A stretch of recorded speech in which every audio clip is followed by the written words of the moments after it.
They say that actually every time that I enter the ring, in a way, I'm going to war. They say to me daily, you are a prize fighter. What's the difference? And I like to say to those critics of the press and to the others that there is one hell of a lot of difference in fighting in the ring and going to war in Vietnam. Boxing is nothing like going to war with machine guns, bazookas, hand grenades, bomber airplanes.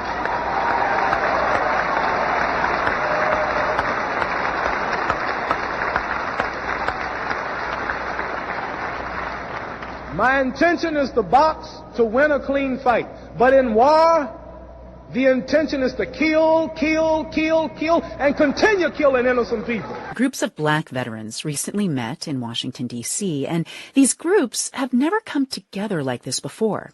They're hoping that by joining forces and telling their stories, they can make their voices heard regarding generations of inequality that they faced after serving their country. NPR's Quill Lawrence reports. Richard Brookshire served as a combat medic in Afghanistan, where he saw a lot. In 2016, when he got out, to the outside world, it appeared like he was all set. He had a job lined up. He'd studied public policy at Columbia University while still in the Army. I graduated graduate school, and I got out the military within a month of each other. And that fall, Trump was elected. And I think for a lot of us in this country, it was a culmination of a lot. Just months later, an avowed white supremacist killed a 66-year-old black man in New York City with a sword. It turned out the murderer was a fellow Army vet Brookshire had deployed with. We were stationed on the same place for basic training. I went to Afghanistan at the same time, obviously with the same brigade, and then got out at the same time. That sparked, I think, in some respects, a bit of a spiral for me. For Brookshire, that spiral became a full-blown mental health crisis. His career derailed. But as he was working on getting better, he noticed there were lots of other black vets needing help, and veterans organizations weren't connected. I looked on the internet, and when you Google black vets, nothing much shows up. Brookshire went on to help found the Black Veterans Empowerment Council, the BVEC. 19 black veterans groups working together. Brookshire was telling his story at their very first meeting in Washington. Listen, I'm like a working class kid, grew up with a Haitian mom who's also a vet, who's here now. Thanks, I love you.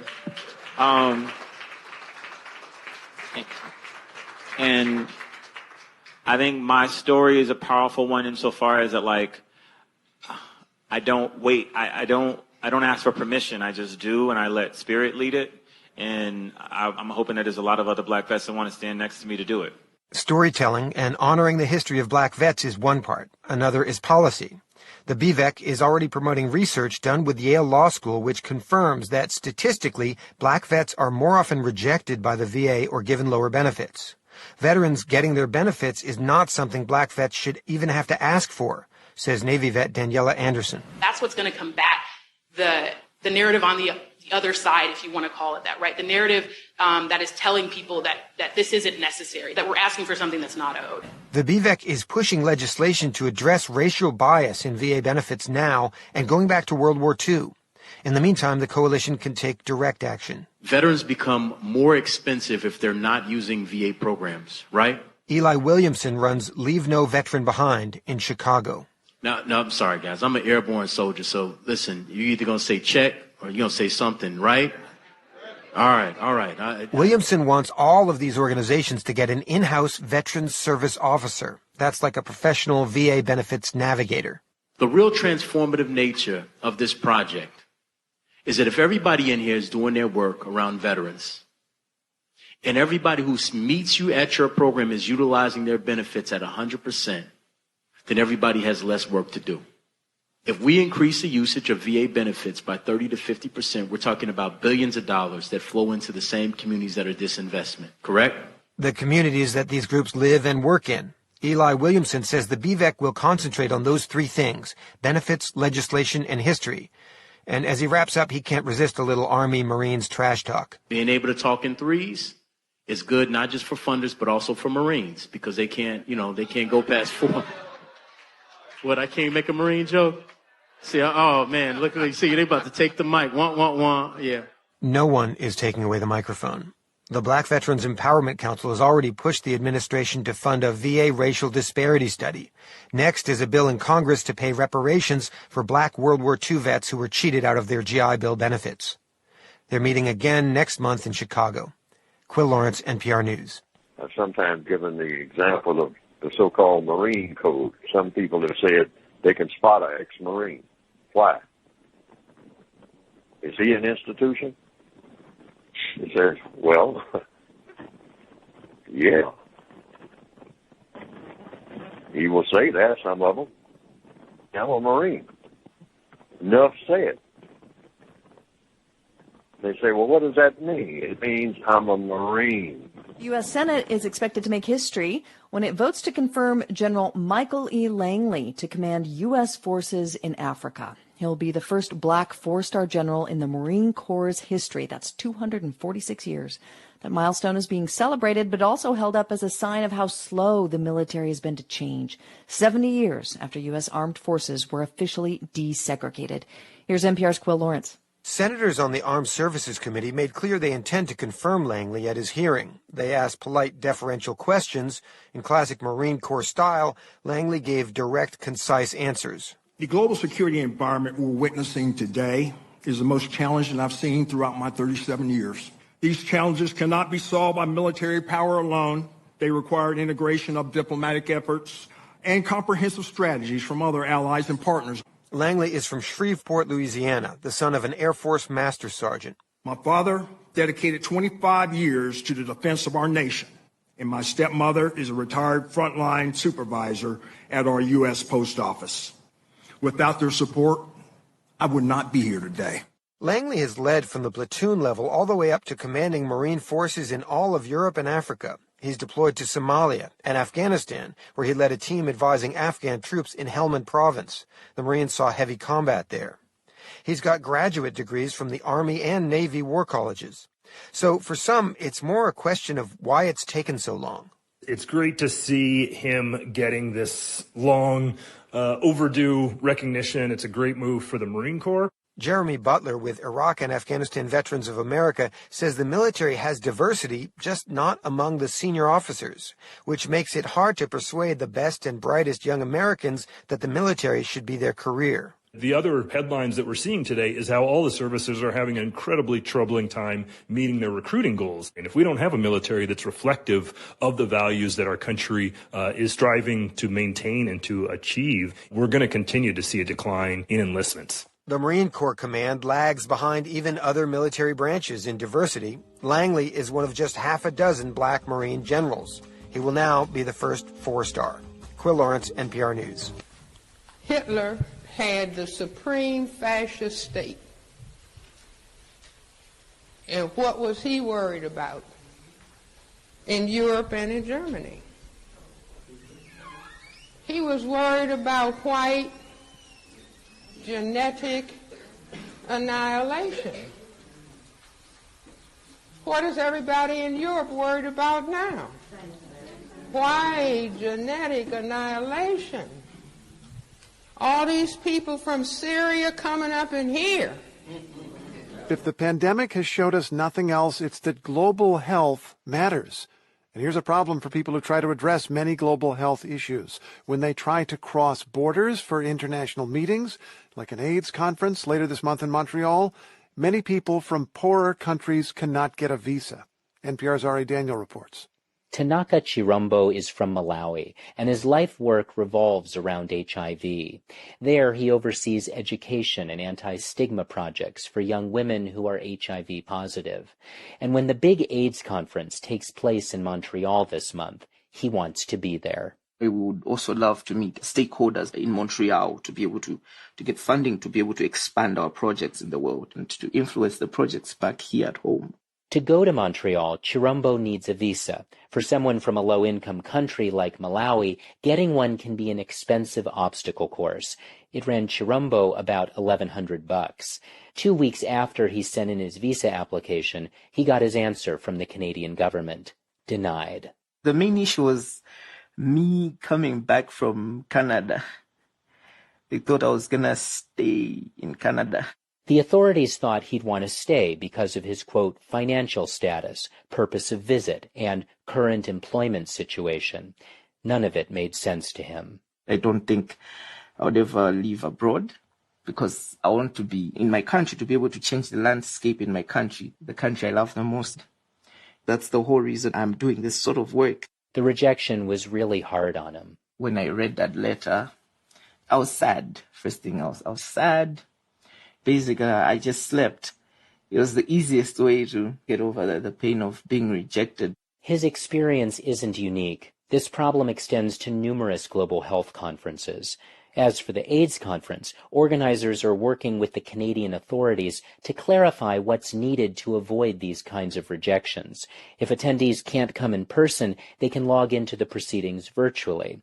But Madhukar Pai, an epidemiologist at McGill University, says that's not ideal either. What happens to all of the, side room discussions, the coffee, the chat, at the bar at night, right? How do you network, make deals, get opportunities, right? All of those intangible benefits of in-person meetings. And this means, according to Pai, that it's often attendees from higher income countries who make the decisions that can shape funding and the research landscape. People from the global south might be relegated to a secondary status. If we don't do this carefully, we will dramatically worsen the inequities already in global health. It's a problem that's gone on for years. And that's because high-income countries have had the resources to host these big meetings. So says Adnan Haider, vice chair of the board of Health Systems Global, a group that promotes health policy. Frankly speaking, the decision-making around where to host those meetings was not as sensitive to the concerns that we are talking about today. But I think over the past decade or so, we have a long ways to go, but that has improved. I think the intention always is there for equity. He cites the symposium that his organization hosts. A few years ago, it was held in Liverpool, but this fall, it'll take place in Bogota, Colombia. When the locations of meetings like these are changed, Dr. Michelle Joseph says that elevates those from the very countries where many global health concerns are most acute. She's in the Department of Global Health and Social Medicine at the Harvard Medical School. Unless you are fully immersed and living and breathing in that country for years, you will not have what lies below, which is so much deeper and more complex. Lived experience takes years, and that's only afforded to those who live and reside and work in that space, and those are the voices that require amplification. Voices like Tanaka Chirumbo, the HIV advocate from Malawi. Why do you even put conferences in such a place where visas are so hard to get? Since his initial rejection, he submitted a revised visa application. He attached additional bank statements, his return ticket, and letters of support. To be able to prove my case, to show my commitment that I'm still going to go back home. A couple weeks later, Chirumbo got good news. His second visa application was accepted, just in time. R.A. Daniel, NPR News. I thought I asked for an African-American to replace Terry. You requested an Afro-American? African-American. Jerry, you know I did. I put it in writing. I didn't see it. You see it? If you don't like her, you send her back. Yeah, you tell her you didn't like her performance because she was white.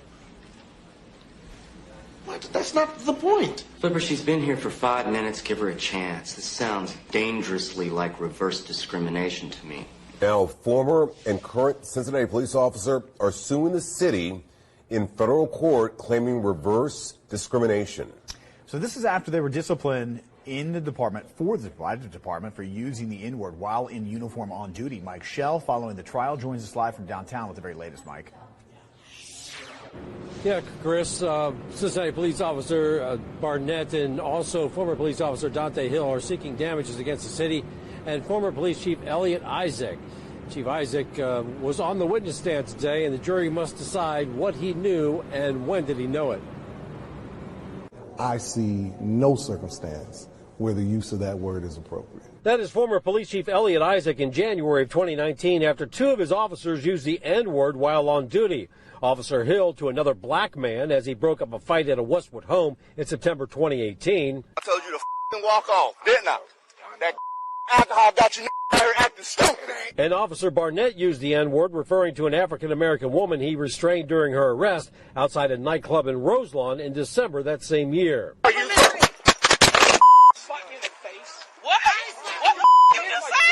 Isaac signed off on a written reprimand for Hill, but suspended Barnett's police powers and made him turn in his gun and badge.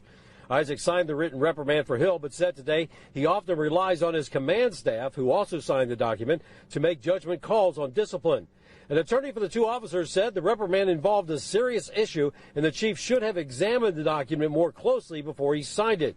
Isaac testified that at the time he did not know that Hill was black and he did not see the body camera footage.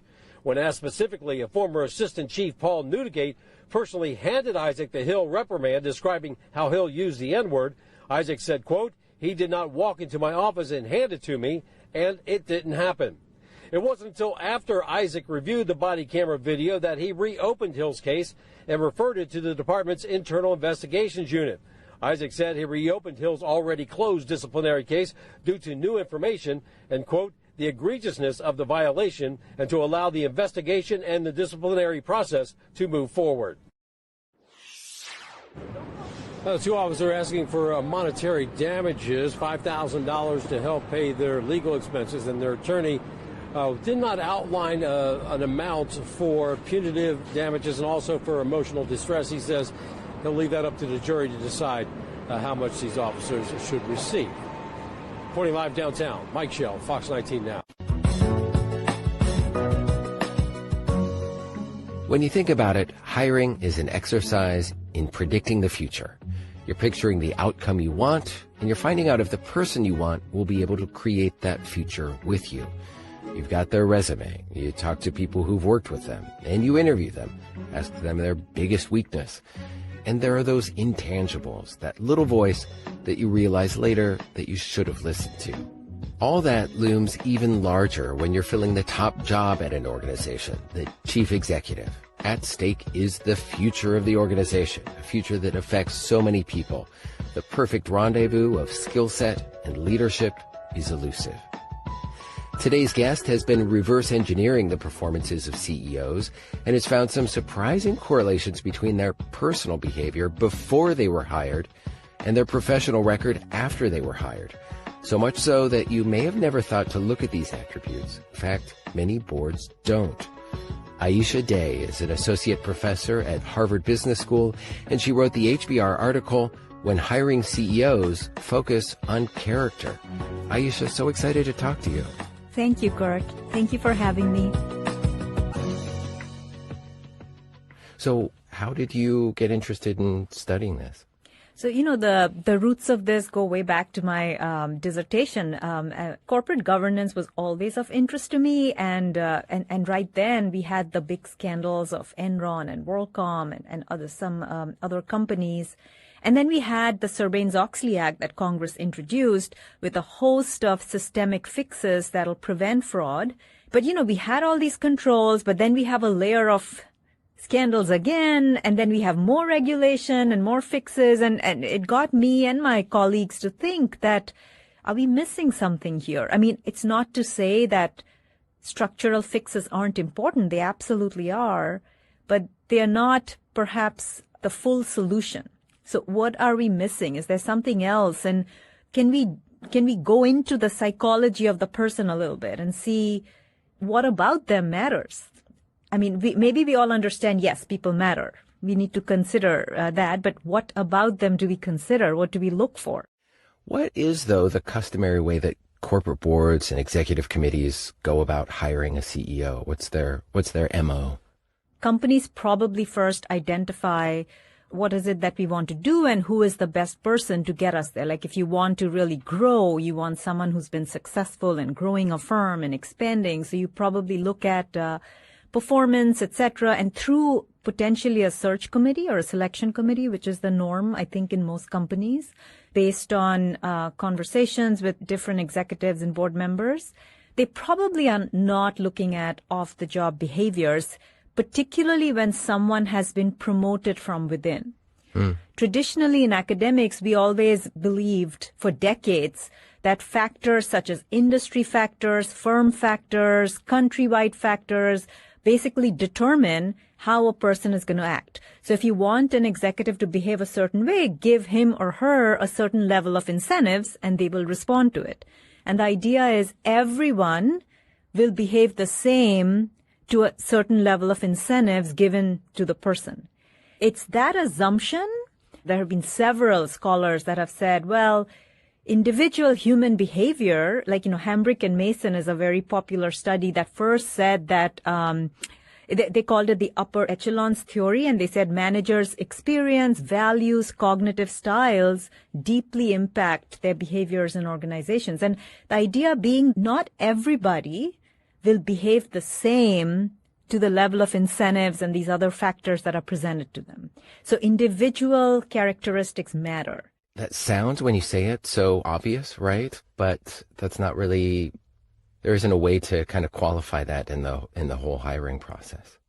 Right. And I think one of the challenges is, okay, even if we believe in theory and now, data has shown it, is that, individual preferences or character matters. How do we measure it? How do we know these are such intangible, unobservable traits? How do we even know what a person is? I mean, in an interview, you have their CV, you've seen what they've done, at least in their professional life.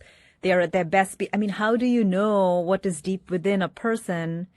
So I think one of the challenges is just measurement. Like, how can boards tell?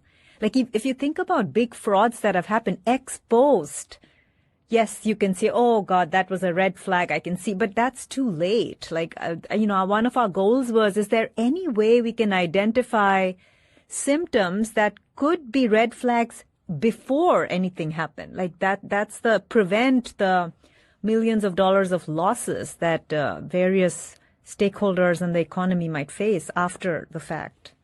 So how did you figure out a research way to sort out these individual differences that might be meaningful?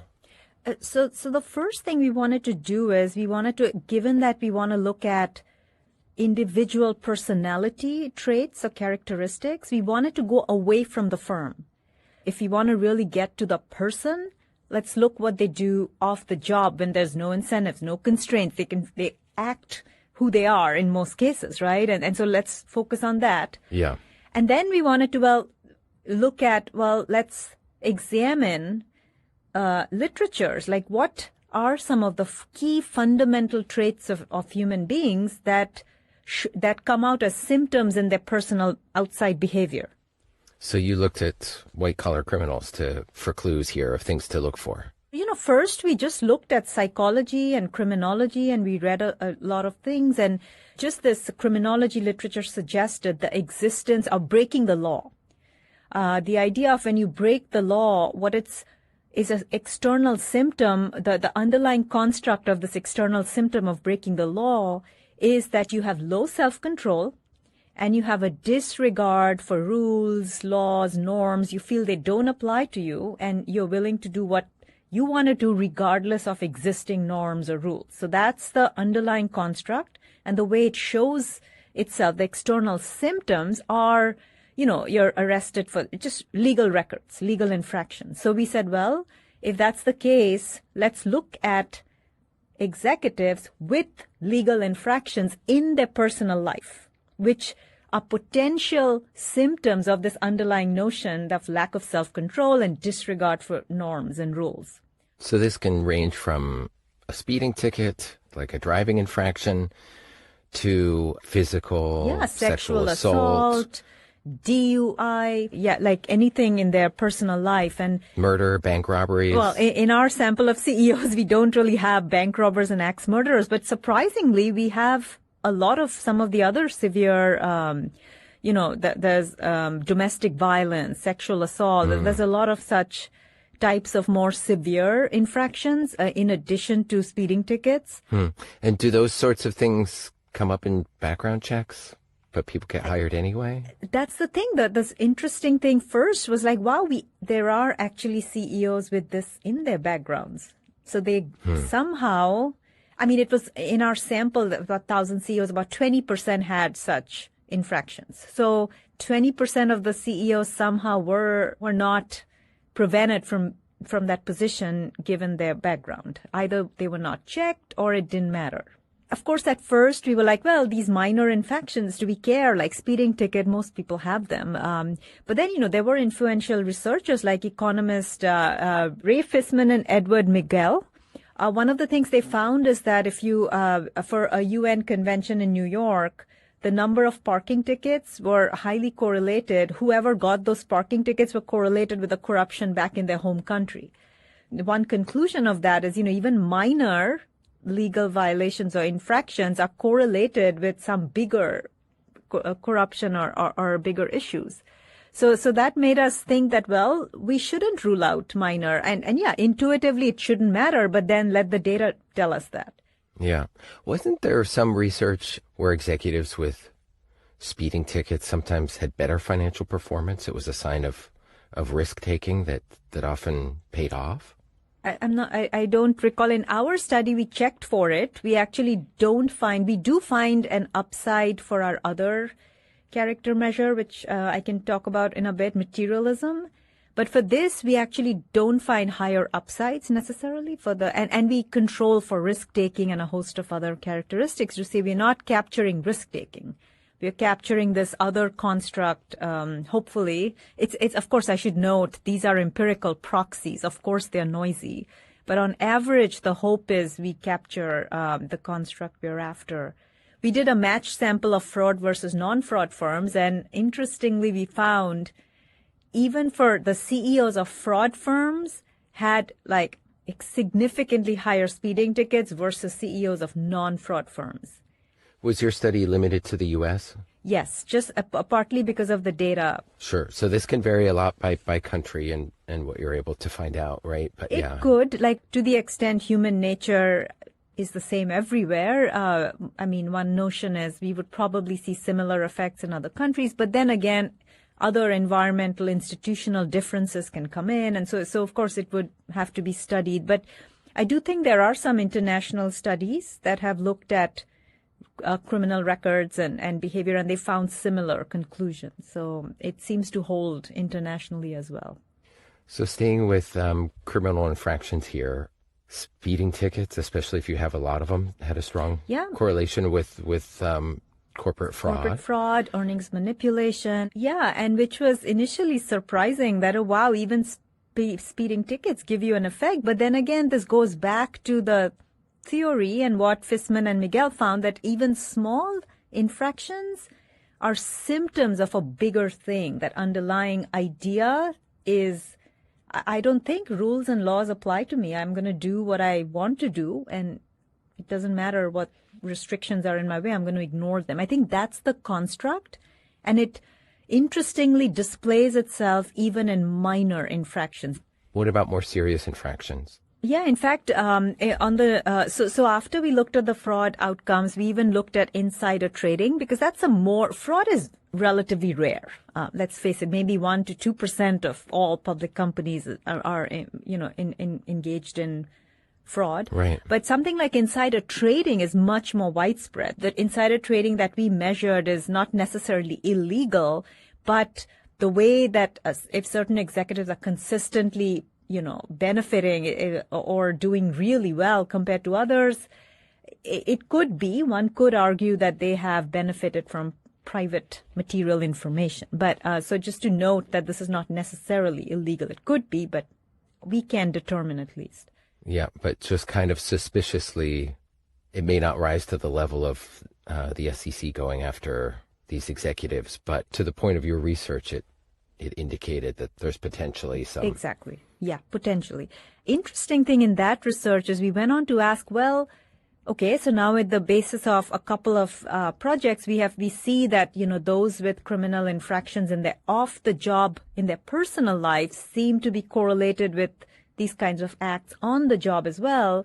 What about the structural governance systems? Can they prevent this kind of behavior? Can they discipline these executives? And what we found is that good structural governance can discipline minor record holders, the speeding tickets, but the severe ones were making the profits anyway, despite those. So that was potentially alarming, I guess, to regulators and boards that, well, it only goes so far. Only goes so far. Only say that when it is white-collar crime, white evildoers. Context of White Supremacy, Gusty Renegade, Worthless Negro from Virginia. In for another broadcast, hopefully to share constructive information on the system of white supremacy. Today's date, Friday, July 22, 2022. So I have been told. This is our weekly summit, Neutralizing Workplace Racism. If you have thoughts, observations, suggestions, certainly if you have figured out some codification, these are things to do in your work environment, minimize your problems, difficulties. They don't jip you out of your benefits, so-called, in the workplace. Everything that you're supposed to get, you get. If it's a Starbucks gift card, a $2 gift card to Target, everything you are supposed to get down to the last nickel, you get it. They don't have to come back and do some sort of raggedy investigation 50 years later. Oh my Lord, you were supposed to have gotten a $10,000 bonus, and by the time we put the interest on all that, seems like we might owe you about $1 million. They don't do any of that sort of tackiness. And you have been dead for about 20 years, so maybe your grandchild gets it or something like that. Nah. You get sparkling performance reviews every time. You get all of your raises. You are compensated correctly. You are a valued member of your organization, and you are reminded of that. Not every time you come in and they have lame employee appreciation day with tacky streamers and party favors. Every time I get my check, my direct deposit stub. Oh, yes, yes, I'm valued, yes. If that's you, dial in. Let us know. How did you accomplish this? You don't have to wade through racist jokes every day if you get a new vehicle or a new bike. They don't come and tease and mock you and try and sabotage whatever this new item is. No. Let us know how you did that. The number is 720-716-7300. The code 564-943#. Press star 61 if you would like to participate. The number again, 720-716-7300. The code 564-943#. Press star 61 if you would like to participate. Email untiljustice@gmail.com.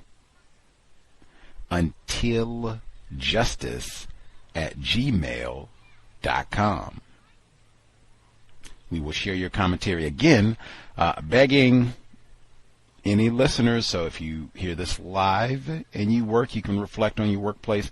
If you're listening to the archive, you can send an email. Doesn't have to be lengthy, but let us know COVID-19 in your workplace. Is that old news?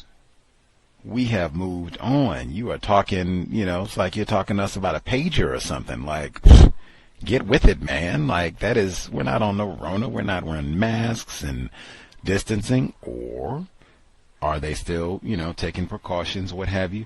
What is happening in your workplace? Because that is, depending on where you are, could be a wacky situation. Let us know what you're doing specifically to manage all of this, if anything, in addition to all the other concerns in the workplace. The news segments that we heard before we get to folks who wrote in and or called in, the first two segments, both about the armed services. Now, the first segment, they talked about the big conference, black veterans getting together to talk about their experience of racism, and then to make this better for future generations and to get what they are owed. Now, we have heard about this from a number of folks, Irie and other people, talking about different ways where they were deprived of maximizing their service to the United States government system of white supremacy racism. Lots of folks have talked about this for like generations. And I mean, they said in that report from NPR, they said that it looks like this goes back all the way to World War II, Jackie Robinson, where you have black veterans, and that would probably be disproportionately black males, so that's another heaping dollop of black male privilege. But they said all the way back to World War II, black males who did not get, black veterans who did not get all of the benefits that they were due. That would include not just Jackie Robinson, Geronimo Pratt. That would include Neely Fuller Jr. Geronimo Pratt is Vietnam, but still, that would include Neely Fuller Jr., Korean War veteran. What in the world? Like, he served 2 tours. How many generations of black people is that? Went over here, did all this, could have died. Mr. Fuller talked about he was serving, and they notified him like, oh man, your mother may pass away. So, you know, they put you on a flight immediately so you can go be there for their last few minutes or what have you. And he hops on a bus trying to get back to good old Oklahoma. And he says, the race soldier bus driver says, Negro, get to the back of the, same thing we tell it, back of the bus, bottom of the boat. Says, I'm in Uncle Sam's army. I got my slacks on, my uniform and everything, you know, ribbons on my chest and everything. I'm a soldier and I'm just trying to get home last few seconds while my mother is alive. Nigger, I said, get to the back of the bus. That's the sort of thing. Keep in mind, not only because we were just a few weeks ago talking about, hey, military, that could be a career choice, right? Absolutely. They do all that recruiting and come loiter in your high school and, hey, Sonny, what are you going to do? Hey, ma'am, come join. You could be Air Force. You want to learn all that and blah, blah, blah, and get money for college, right? Could be a career choice. This is something you should consider. This is exactly what we talked about. Like, hey, now, if you are one of those folks that, hey, my body, my choice, you are not sticking the Rona vaccine and all that, well then, hey, you can go ahead and cross that off. Because if you join armed services, hey, your body is not even your body anymore. You're enlisted, so we do what we want with our body. That means you're going to take the shot, shut up about it. We talked about all that. That would also include racism, white supremacy. Now, that might mean a whole lot of things. Now, let me think about what could my experience be, because it could be a whole lot of things beyond just, dang, I could have got how many thousands of dollars of a signing bonus, and they just conveniently forgot, wink, wink, to tell me? Dang. Or could be Lavina Johnson. Could be a lot of different ways that white supremacy racism is manifest. So, that is for sure. Now, I had never heard of the Black Veterans Empowerment Council. But that might, like, if you can find their website or what have you, if you have relatives, friends, whatever it is, if they've served, talk to them in detail. And I mean, hey, give me the lowdown. So what's it like being a Negro in the military? And have them explain it to you. Am I going to be with Joseph Christopher? Because they talked, oh my Lord, did you hear that? They talked about James Harrison. We talked about that before. I didn't know. I remember James Harris Jackson, the white race soldier, went to New York with a machete, sword, killing black people. I brought him up with Joseph G. Christopher. I didn't know he was in the Army. We would have been talking about him way more during the .22 caliber killings. And that's another one when they talked about James Harris Jackson going to New York to kill black people, immediately like, oh man, haven't we seen this before? Midtown Slasher. They didn't do that then either. Anyway, but it would be lots of components to that discussion. Who are going to be the other folks in your platoon? All of that to discuss, like, man, is this a career move? Is this going to be worth it?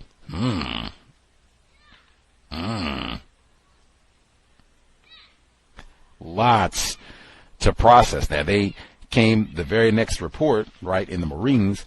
We finally, after I think it was like 270 some years, it's been almost 3 centuries, and finally we found a Negro that we will go ahead and promote, allow them to say that they are qualified enough to be a general or whatever the case may be.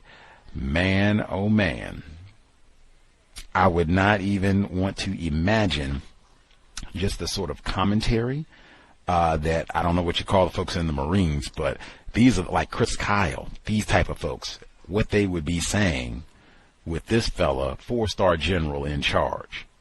Like, what? Lieutenant General Michael E. Langley. Like, what? What? Particularly, remember they had all those reports during the Obama years talking about how some of the more explicit, crude, white supremacist organizations, they were encouraging young white race soldiers, yeah, those recruits come to your neighborhood or high school, yeah, join. That way you can learn, get all of the ballistics, explosives, arms training that you can on Uncle Sam's dime, and then you come back and share with your white brothers and sisters. That was widespread. So, I mean, if that sort of sentiment is continuing, no reason to think it hasn't, and, oh my Lord, I got to serve under Negro Lieutenant General Michael Langley, like what? Oh. Ugh. I could only imagine. I'm sure the late Colin Powell heard the same sort of thing.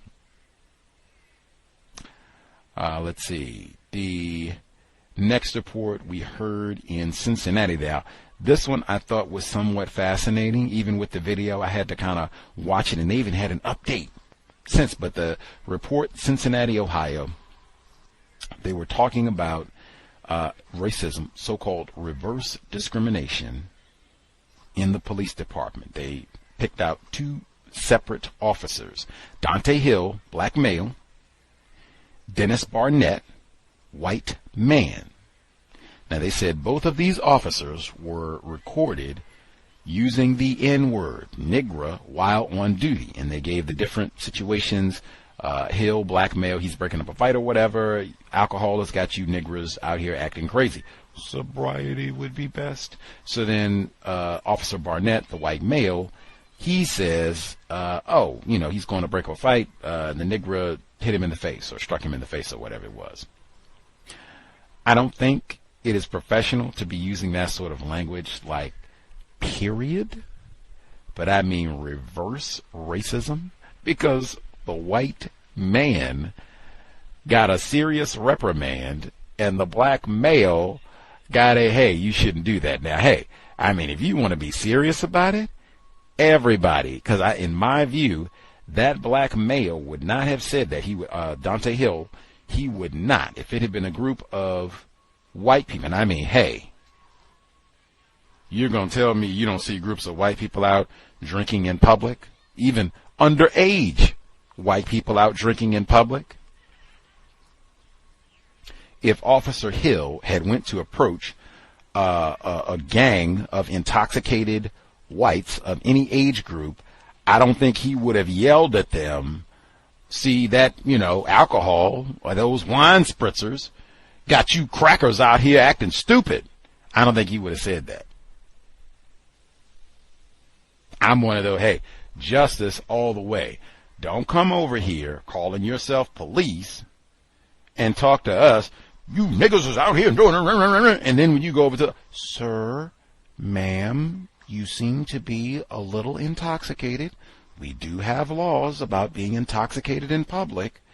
If that's the way that you're going to talk to the white people, that's the way that you talk to the non-white people. It should not be wildly different demeanor and even if you know, and really I'd say especially if you know these black people, like, really? That's the reason that you wanted to be a police officer, to go yell and call black people niggers? I don't care if they are doing something wrong. Take them to jail. Again, like I said, I don't think you talk to white people that sort of way if they're engaged in the same behavior. Now, the white man, I mean, I don't even have to think about that.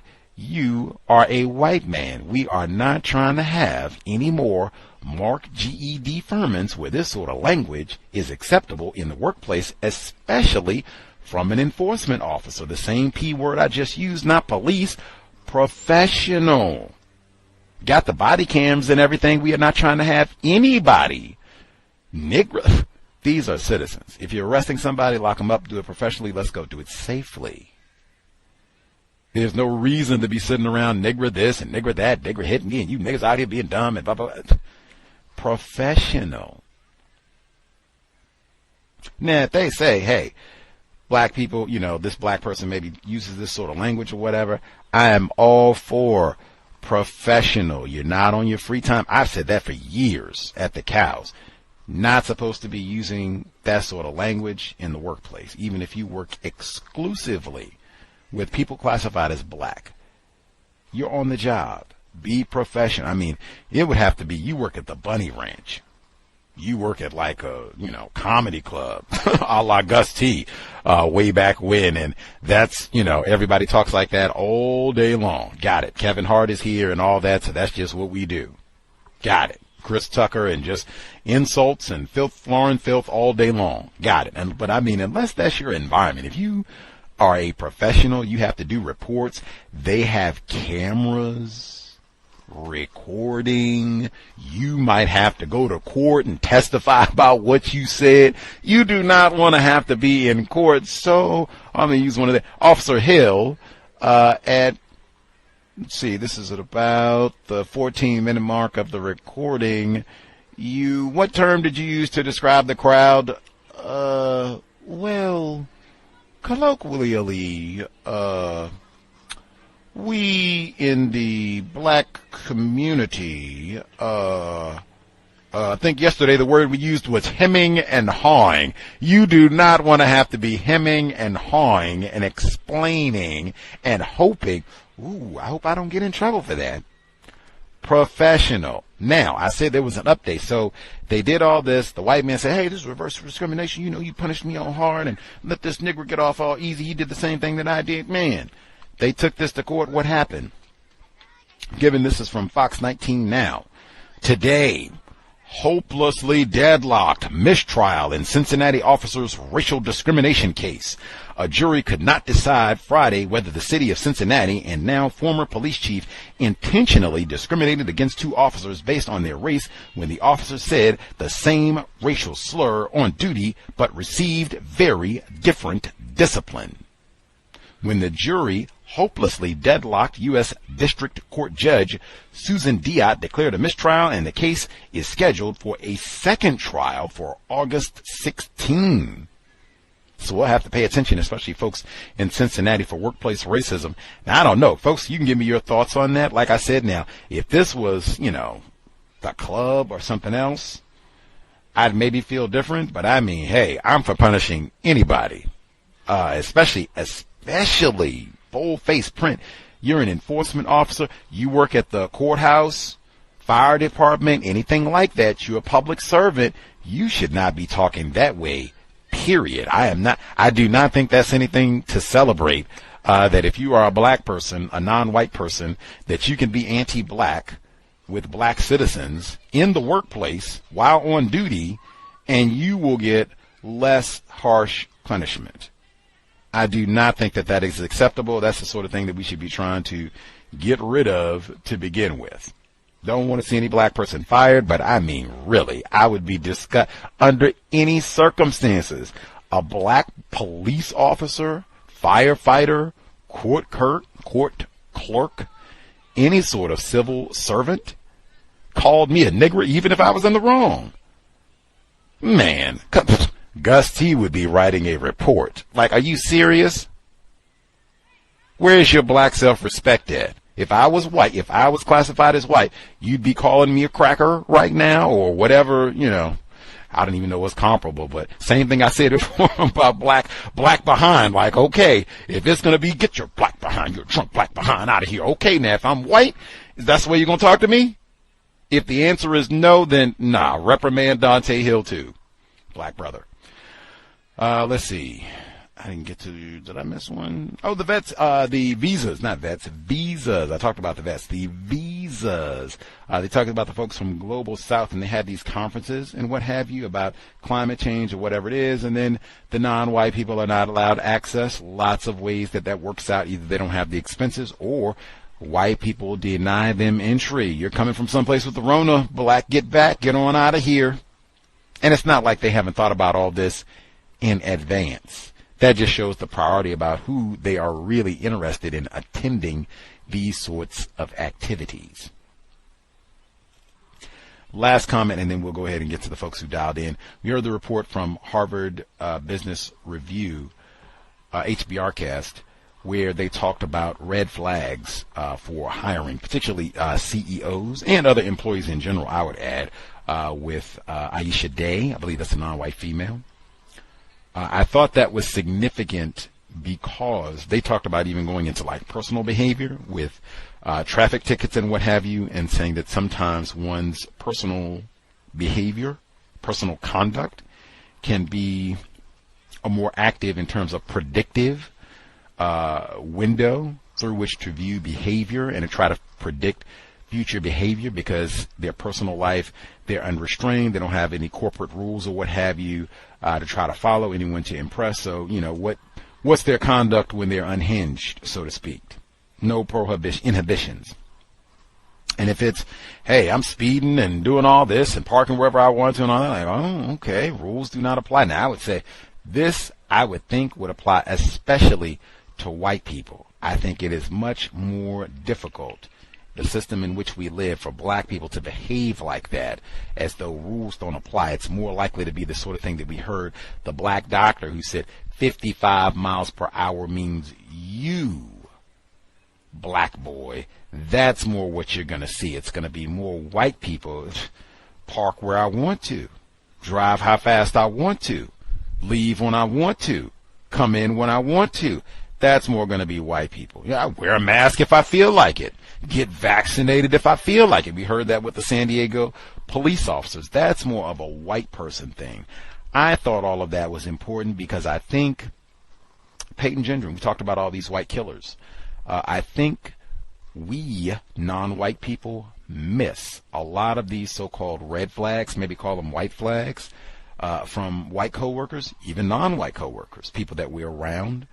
When you have people like just being in a professional environment, but your behavior does not conform to that. You're in a professional environment where we've had people who say they got folks who are bringing in guns, even just bringing in, publications like Guns and Ammo, talking about guns and violence, racist jokes. All of these sorts of things are so-called red flags. This person is not showing behavior that is in alliance, in accordance with, we're in a workplace environment. We should be about safety, professionalism. This person is behaving like they're at home, and or the rules of the work environment do not apply to me. And that is tons, if not all, but tons of white people. That's the sort of thing. Pay attention to that in your workplace. Do not minimize that. Even if it's non-white people. Any of these sort of antics where it's like, wow, where you look at that like, man, that is not acceptable for the workplace. I know I wouldn't engage in that sort of conduct in the workplace. Make a note, and it might even be the sort of thing that needs to be reported. Take the example that we just talked about, somebody coming in and they're talking that way as a police officer, even a black police officer. Like I said, let's take the situation, let's take it that it is. Black people do drink. They got all the St. Ides and their Colt 45 and went wild. July 4th month and all the rest of it. Okay. So, let's do the citations, whatever the procedure is. Are we doing a warning? Are we doing citations? Are we arresting? Let's get to it. But not being professional about it. Make the arrest. I understand everybody gets upset, but I mean, whoa. As I said, we got body cameras and what have you. We're supposed to be professional with our conduct. Not doing that, boop, that would stick out like, oh, okay, this person is behaving like they're not being recorded. Like nobody's going to, hold them accountable for what they're saying. Nobody else heard this and might report them. They're behaving like they're not concerned about any of that. Wow. At minimum, I'm going to be careful about that. Like if it's a white person, that's a report. That's not even anything to think about. That is a report. If you're behaving like this, who knows what else you're doing? And really, that's the way I would think about it with anybody. Like, wow, if you're showing this sort of disregard for the rules, like here, bringing in guns and ammo magazines, talking about guns, violence, racist joke, long list of things. Man, what do you do when there's nobody around? What do you do when the camera is off? Red flags, so-called white flags, are important. I said yesterday, I think sometimes if you're a little bit more confused about racism, white supremacy, maybe not paying attention to things, sometimes those signals can be minimized. Even my fella, Joey 22, so much of that book is workplace racism. They got all these black people that he worked with said, man, this dude is everything I just said. Bringing a firearm to work. Now, he's a security guard, but he's not authorized to bring in a firearm. Report that. They didn't even fire him. Not for the firearm, anyway. And they just continue. I can make a whole workplace segment just from the 22 caliber killings with what his black coworkers said. They said, man, that was just the old crazy white boy. We loved the old crazy white boy. He was just popping pills all the time. What? Talk about white flag. What? He was a security officer. What do you mean he's popping pills all the time? That's just old crazy Joey. We loved old crazy Joey. We just wrestled around. There's no way he could be racist. That's what they said. That's what I mean about not catching the red flag, because it seemed like there were lots of them with Joey 22, and they didn't think, ooh, this fella definitely does not need to be working security because he is not safe. They didn't even get that far. He was just a cool old white boy. Yeah, pill popping Joey. Anybody, any colleague doing drugs or alcohol, that is for sure a white flag. I cannot think of any job, even the club job. You, as an employee, are not supposed to be drinking, even if you're the bartender. I don't want the bartender who's drinking. And gave away all the shots. Like, what happened to the tequila? Everybody is sloppy drunk. Sobriety would be best, especially in the workplace. My gosh. Anywho, we'll get to the emails as we proceed. The number is 720-716-7300. The code 564943 #. Press star 61 if you would like to participate. So for sure, I'll continue to beg COVID-19 in the workplace. How are folks responding? Is it totally done? They moved on. That's old news. What do you think about this workplace situation? So the white man says this is reverse discrimination. Black person says nigger in the workplace. White person says nigger in the workplace. The white person is disciplined more harshly. What do you all think about that one? Again, my view, do not use this language in the workplace at all, even if you work exclusively with black people. It can be a problem. At minimum, it's not professional. We being victims of white supremacy, we always want to practice, promote, broadcast professionalism in the work environment, especially with our word choice. All righty, let's see. Get to some of the folks who dialed in Bay Area, and some of the folks who wrote in as well. Bay Area Mom should be with us. Nab other hands and get emails as we proceed.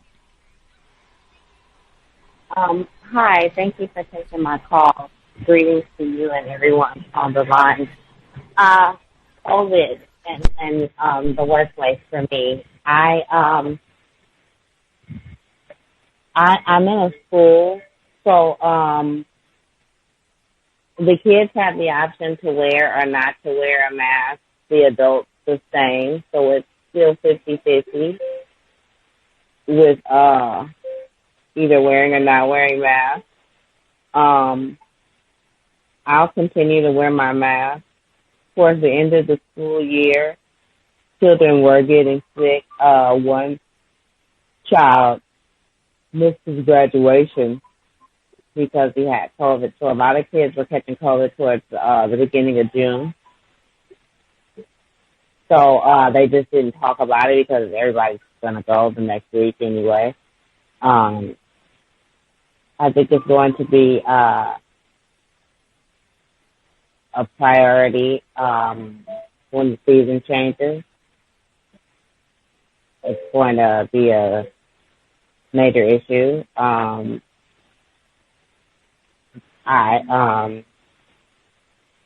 continue to wear my mask.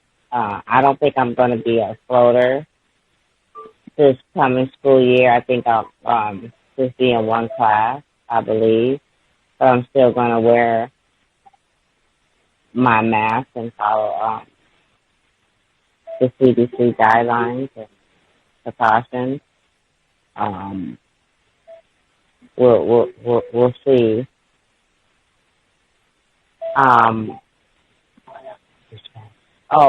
The police officer with the two officers that said that word to I'm sure black people, and one saying that it was reverse discrimination. I think it's just an excuse to me to use. They make up the words so they can define them however they want. So it's just an excuse to be able to do whatever you want and then say you did it too, so that's reverse something. I'm sure when the white person uses it, it's in a different tone.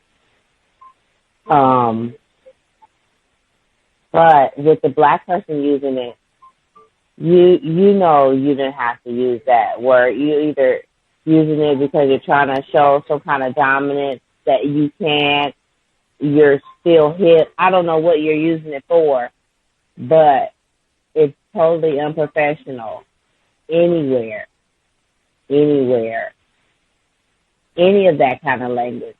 So that's why I appreciate that we kind of follow policies and guidelines and rules for work, because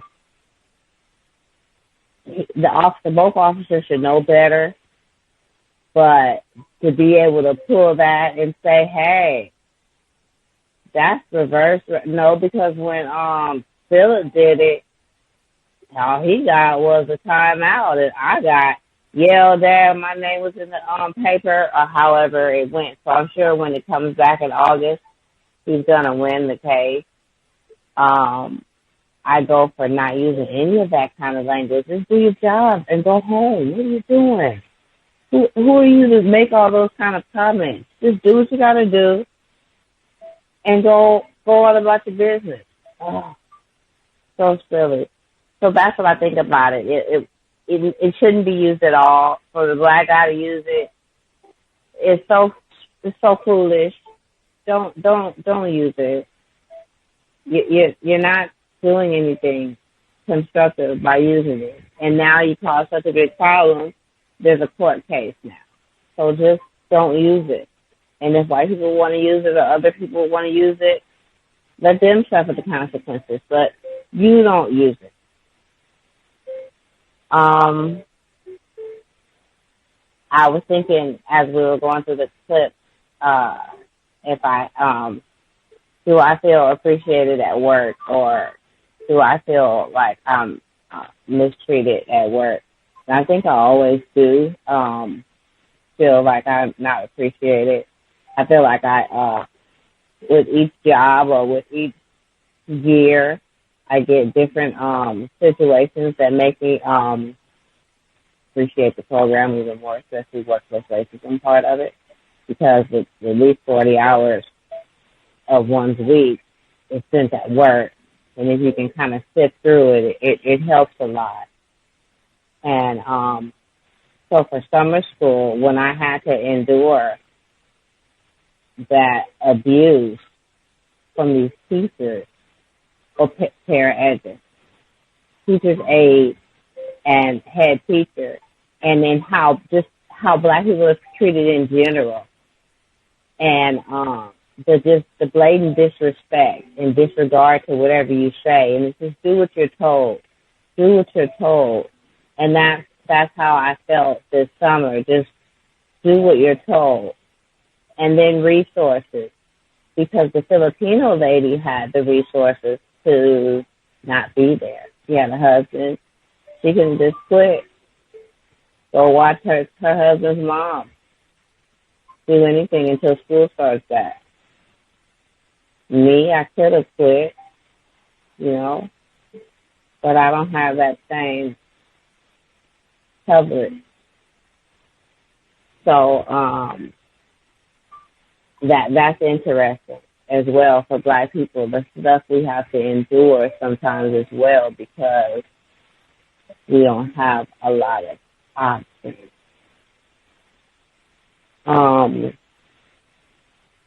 Because I know I report to a BCBA, I had a different advantage over a regular teacher's assistant who just has to take it or go somewhere else.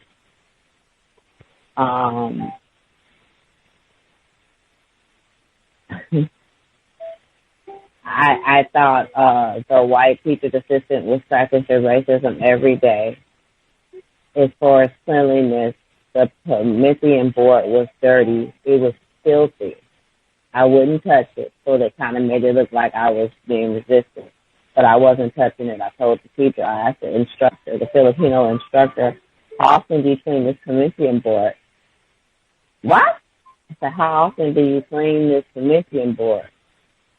Oh, we clean that at the end of the year. I thought it's awful dirty. So she'll actually do something on it. I'm not touching that board. I told you it's dirty.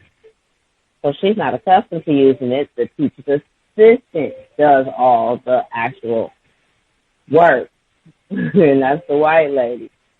So all the germs are from the white, and it's full like a dog. When a dog takes on the screen door and you don't clean it, it's just a hole full of germs and viruses. And the teacher assistant was also coughing all 4 weeks. She's cough. So I keep hand sanitizer, the spray kind, in my apron. And every time I say what I do, I have to spray. And when the black male came in, and I did warn him that not only is it not the tightest classroom, that what he could go into, so he didn't, he's like, oh, whatever. And then as it starts happening, he's just like, yeah, you did tell me. I didn't know. And he's a younger guy. He must be, I'd like to say, in his 20s, going to school for whatever, not education. I think it's some kind of physical therapy. But he must need this portion of it for his credentials. So the way they treated him, the way he wanted to battle his, he didn't get the concept that he was there just to assist, not battle and question the style, or why don't you do it like this, or why wouldn't you do it like this? Doesn't matter why they do it, just help them do it, even if it's going in circles, help them go in circles for these few hours. He didn't get that, so he's challenging everything. And then some things, would challenge her, am I wrong? No, you're not. No, you're not wrong. The way they treated him, the way they ganged up on him. I deal with things a little different, so I'm not as vocal. I'll debate, like, for instance, if you want me to do physical therapy with somebody that's paraplegic and you want me to stand them up in the bathroom for a minute or however long, I'm going to say something about that.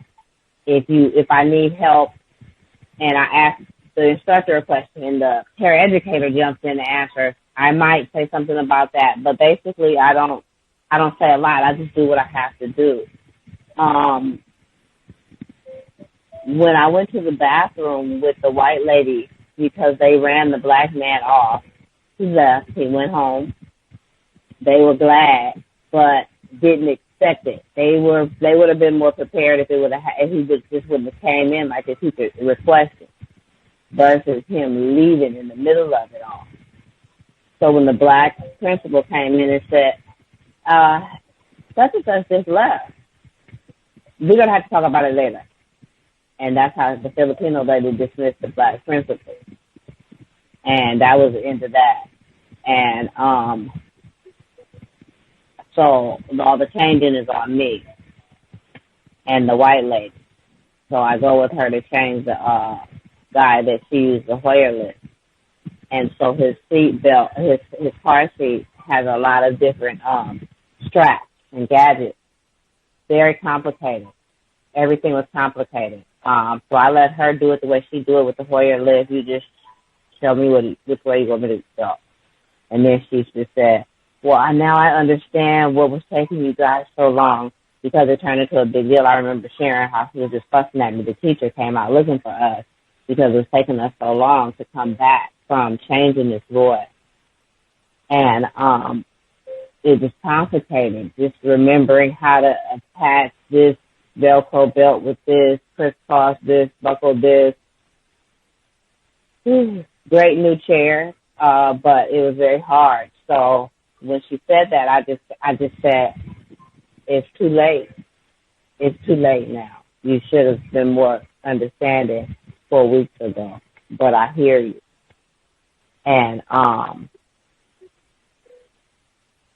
even when I was leaving for the remaining of the year, the last day, the teacher said, I know it was hard, but we stuck together, we worked through it, and, I appreciate everything you did. I said, oh, well, yeah, it was hard. Thanks for acknowledging that it was hard, because it was hard. And that was it. So come August, something's going to happen because of every paraeducator or anyone that has ever been in that classroom had a story that was ignored. This summer, I was able to highlight it because I went through the BCBA. I think it's unprofessional, very tacky and trifling for anyone that's coming in assisting youth with children to be treated like that on the spot, whole, full-fledged arguments in class, and then the kids don't matter. So you can just have these kind of conversations and argue and fling your hand like, oh, be quiet, as if you're not in a classroom setting. So we'll see what happens in August. I won't be there, but I'm sure I'll get some kind of information. And I'll keep in mind all the things as far as moving forward with this other class, since I'll be stationed in one class, just to do what I have to do, be more observant and not as vocal, just only say what's necessary. And keep it professional myself, not get into any unnecessary conversations about other people. And Alameda. So for the rest of the summer, I'm going to go to the school in Alameda until school starts in my district. And I'm going to go to the beach. So I'm going to use this as an excuse to go to the beach in Alameda. And that's going to be great for me. And yay, Alameda. Okay. So I'm in my line, and thank you for taking my call. I love it. I love it. Hit the beach. Can't be in California and not get to the beach frequently, really. Like, yeah, so do it up, take some pictures, have a blast. Hopefully you can even take some fruit, maybe some fresh figs or I don't know, whatever's. It's like the best time at the farmer's market. Yellow watermelon, if you can find it, cherries, like, yeah, get some fresh fruit and go out and do it up. You earned it, all the craziness that you've had to endure in the workplace and beyond. Masters. So you can get out of that environment. Administrative, so you can be like a superintendent or something. Anyway, I think that is excellent code for everybody. We got from Bay Area Mom in terms of only saying what's necessary in the work environment.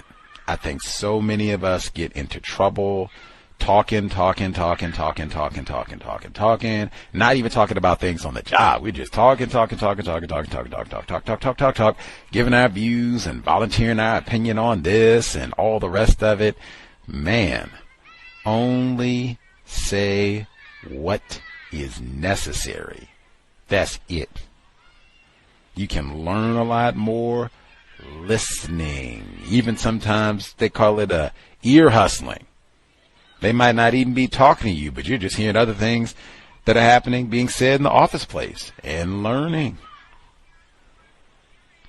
But not doing a whole lot of chatting. I think she said, Bay Area Mom, she was talking about the black fellow that works there and how she talked about him before, challenging this, and this is not the right way, and, you know, I've been trained here, and I went to school here, and we talk. Nobody cares what your expertise is. You know, you could have graduated first in your class at Harvard, 5 different times. Got 5 different doctorates. Nobody cares. You're a nigger, even if it's other black people, frequently. It's just all those arguments and challenging this and all that, where she said, hey, sometimes that's what I'm paid to do. They're going around in circles. I'm just helping them go around in circles. I thought we were supposed to be doing something. Hey, they want to go around in circles. That's what we're doing today. I'm not here to correct them and change this up and all the rest of it. And I mean, that sucks if you are an educator. Because I mean, hey, we could be doing more and helping these children. But hey, I'm not in charge. Going in circles. What a metaphor for teaching children. But hey, going in circles. That's what we're doing. Professional. She said that too. Watching what I say and just being professional. I would also I'm not trying to have big public disputes and things. If you gotta question something, let's do this in private, especially in a school situation. But let's do this in private. Everybody has an ego and what have you. See if we can, minimize some of the tendency for things to get really ugly and nasty and personal in all of this. Let's see. She said about the COVID-19, she said she still wears her mask and what have you, just because it's so chaotic in the work environment, and then being around so many different folks and even going to different institutions from time to time. Let's see. She gave her vote. She says she thinks with the so-called reverse discrimination with the police officers, that the second time around next month, the white officer will prevail, even though she's told, again, professional. We shouldn't be talking that way. Nigger this and nigger that in a work environment, even if it's black people talking to other black people. Let's be professional. We don't talk that way to white people. Let's see. Said they got her on the shut up and teach. I don't want to hear anything. Just shut up, be quiet, and teach. Do what we say. Like that. That's most, if not all, of the work environments. This is not about, we want to hear your opinion and all the rest of it. Shut up and do what we say. We'll do the thinking, and, don't come in here chatter unless we ask to hear what you have to say about something. Very, very common. She even said not appreciated, which is, also very common. I think most non-white people in a work environment do not feel like they are appreciated, valued, like, hey, you make things easier, better at it. In fact, even I think Rob also in California, he said the one fella did say, hey, things do work better when you're around here. You do make it easier. That was not followed by a raise, $2 gift card to Target, nothing. Went to sabotage his bike after that. Think Bay Area mom, she even said her son, like, man, he's working at the sandwich place. Now, man, you are dependable, not calling out. You don't come in trying to steal all the pickles. Oh, can I get a raise? I don't know, but a raise. Go and grab an extra jar of pickles, and we'll think about it. We'll think about it. Raise, I don't know. Standard operating procedure. The number again is 720-716-7300. The code 564-943#. Press star 61 if you would like to participate. See some of the other folks who dialed in with a hand up. If you have commentary to share, proceed. Can I be heard? Yes, sir. Thank you, Gus, for taking my call, and good afternoon, everyone on the line. I want to first say I totally agree with Barry and Mom about keeping your conversation restricted to the job. I believe I said here in the program before that I believe I was set up to say or give my opinion about a political stance on the job, and that didn't work out well for me and hasn't worked out well for me. So I do second that opinion. Your question about COVID-19 protocols on the job, the white people are not following the protocols here. I see a lot of white people, especially white women, walking around with the mask on their side of their faces, hanging off of their face, on their elbows. And in the office, they're definitely not wearing the mask properly. And we, at this office, we do have mask mandates to wear a mask as long as you're in the building. But that is not being observed by the white people. For non-white people, I do see a lot more non-white people wearing their mask. But there are those who are also not wearing their mask, I believe. I see around the office.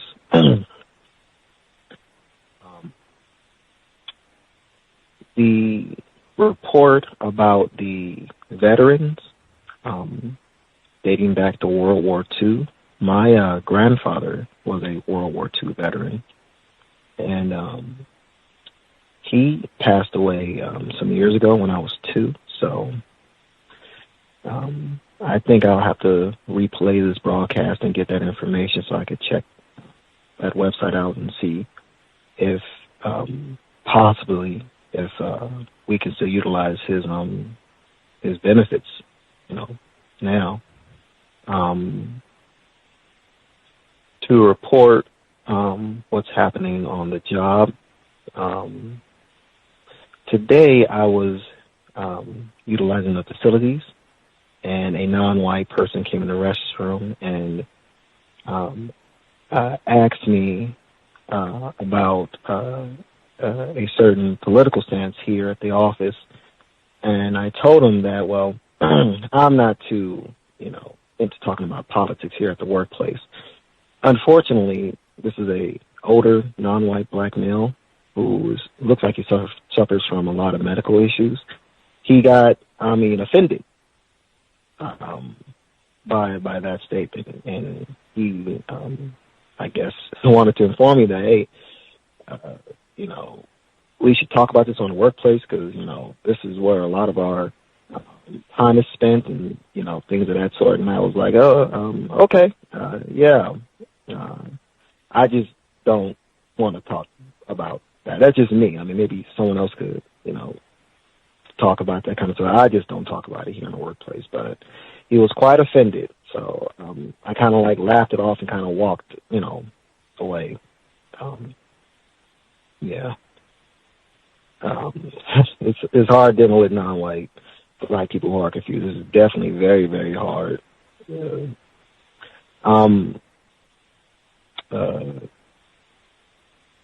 That'll be it for now, Gus, but thank you so much for the program. I'm learning a great deal. Black brother hell.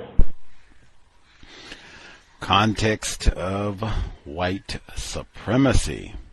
So we got a COVID update. Said the white people are not following the protocols. COVID, schmovid, that's old news. We moved on. Not surprised. Heard lots of that all over the country, all over the world, really. Second, for the no unnecessary chit-chat in the workplace with white people or non-white people, really. I mean, we're at work. We should be focused, disciplined. This is not, just jibber-jabber time about whatever, is happening in your life. Now, that's fascinating. He said that this fella came in and got upset, like, hey, man, Black brother, what do you think, about whatever? I don't know, whatever the situation is. I said, oh, no, man, I don't talk about politics on the job. What? What do you mean, Black brother? We need to talk about this sort of thing, man. This is serious. Oh, okay. Well, that's great and all. I don't, I just don't talk about that sort of thing in the work. Oh, my Lord. That's exact sort of reason we have these sort of problems and blah, blah, blah. Now that you could go in the question lane. Now that one, it would depend. Now if this person is really, getting lathered up, they're upset. We supposed to be black brothers. That's what I say about you, black brothers. We supposed to sit around and talk and can't even share nothing. You gonna come in here and being all mute and everything. Bet if I want to talk about the finals and everything, I bet you want to talk about that, wouldn't you? Well, no, I got a code about that too. Here we go. Now, if it's that, no, I'm not gonna ask any questions. I'm gonna just be quiet and, well, it's been good talking to you, and you enjoy the rest of your day. We'll talk soon. Now, if they're calm, if they ask, well, wow, Brother Gus, why don't you talk about this sort of thing in the workplace? And I can say, well, hey, never know who's listening. Look around. Never know if we're being recorded. Look around. Everybody here can't have the same political view, can they? That one you can look around or not, but I mean, really, even if I'm with all black people, we all can't have the same view, can we? Just seen sometimes where even some other white people have got in trouble talking about politics in the workplace. So, just try and keep things amicable, talk about things that are related to the job. They don't give me a salary to come in and give hot takes on the, political brouhaha of the week or, whatever the latest controversy is. Like, oh, okay, I see. And I might even ask if they're really like, we got to talk, like, what's going to be the result? So we talk about, whatever. Donald Trump, the best years of Obama, whatever. We go and we talk about this. What's going to be the result? What do you think is going to be constructive after we talk about all this? And let them explain it to me and see, has any record of this happening before? Like us talking about this sort of thing in the workplace, this has done what you say. It solved a problem. We got a raise or an extra day off or whatever is supposed to happen, you think, as a result of all of this. And see what they say. And I would also keep in mind, someone saying this, a non-white person insisting, they come up to you, hey, black brother, what it is, how you doing, blah, blah. Can I ask real quick, sir, do you have like a rapport with this person? Like, do you all kick it? He brings you a fresh batch of okra from time to time. You all go out and have a water and get a quick hike in on a lunch break? Do y'all have any sort of rapport, or is this like a total stranger who just came up? Black brother, what do you think about what's happening down in Indiana with the shooting?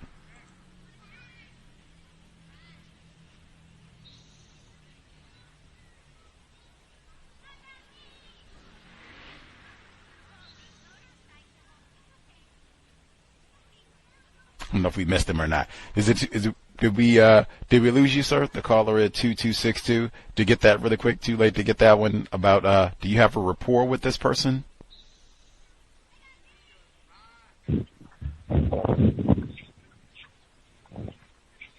Oh, okay.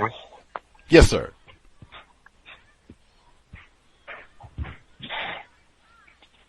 Okay, I'm sorry about that. I'm like went back in the office. And what was your question? One more time. The person who was trying to strike up this conversation and get you to talk about politics and what have you, do you have a rapport with them, or is this kind of a stranger, like you all really don't normally have a lot to talk about in the workplace? Yes, you're correct about that. This person is pretty much just a coworker that I see from time to time. It's not like we have a consistent interaction all the time. We have spoken before about other political things outside of the office, like walking around, but we've never really sat down and had a long, hour-long discussion about pretty much anything. It's mostly comes down to I'm just sitting listening to him, just because this is an older black male, so I'm just pretty much listening to what he has to say and just kind of just supposed to, I guess, agree. That's what I'm guessing he was looking for a consensus about a topic, and I just didn't want to talk about it. So I guess that's what it came down to. Yeah, now, could just be a confused victim. Sorry for making you, maybe get in trouble on the plantation, sir. Thank you for the update. I just have to run away from white people. Don't we all? Don't we all, man? But yet, see, that sort of thing, where if we don't really have like a rapport, we don't chop it up or what have you, we don't hang out after hours or what have you, he could just be a confused victim of racism. Lots of those in the world. Nothing nefarious, just confused and, hey, brother, let's chop it up. But see, he said, seeming like he wanted consensus about all this. You don't even know what my view is. And again, even if I do have consensus, let's take it that way. I agree with everything you said, black brother. Couldn't say it better myself. What did I just say? I don't know who's listening. I don't know if we're being recorded. Everybody, even if we work with exclusively black people and all of them have 8 grandparents, all of them great-grandparents, and all of them were born in the U.S. classified as black. Even if that's the case, I am sure all of them are not going to have the exact same opinion as this fellow on every topic. So I just don't talk about this sort of thing in the workplace. Let's keep things courteous, hospitable. No need to have people giving me the stank eye. You what?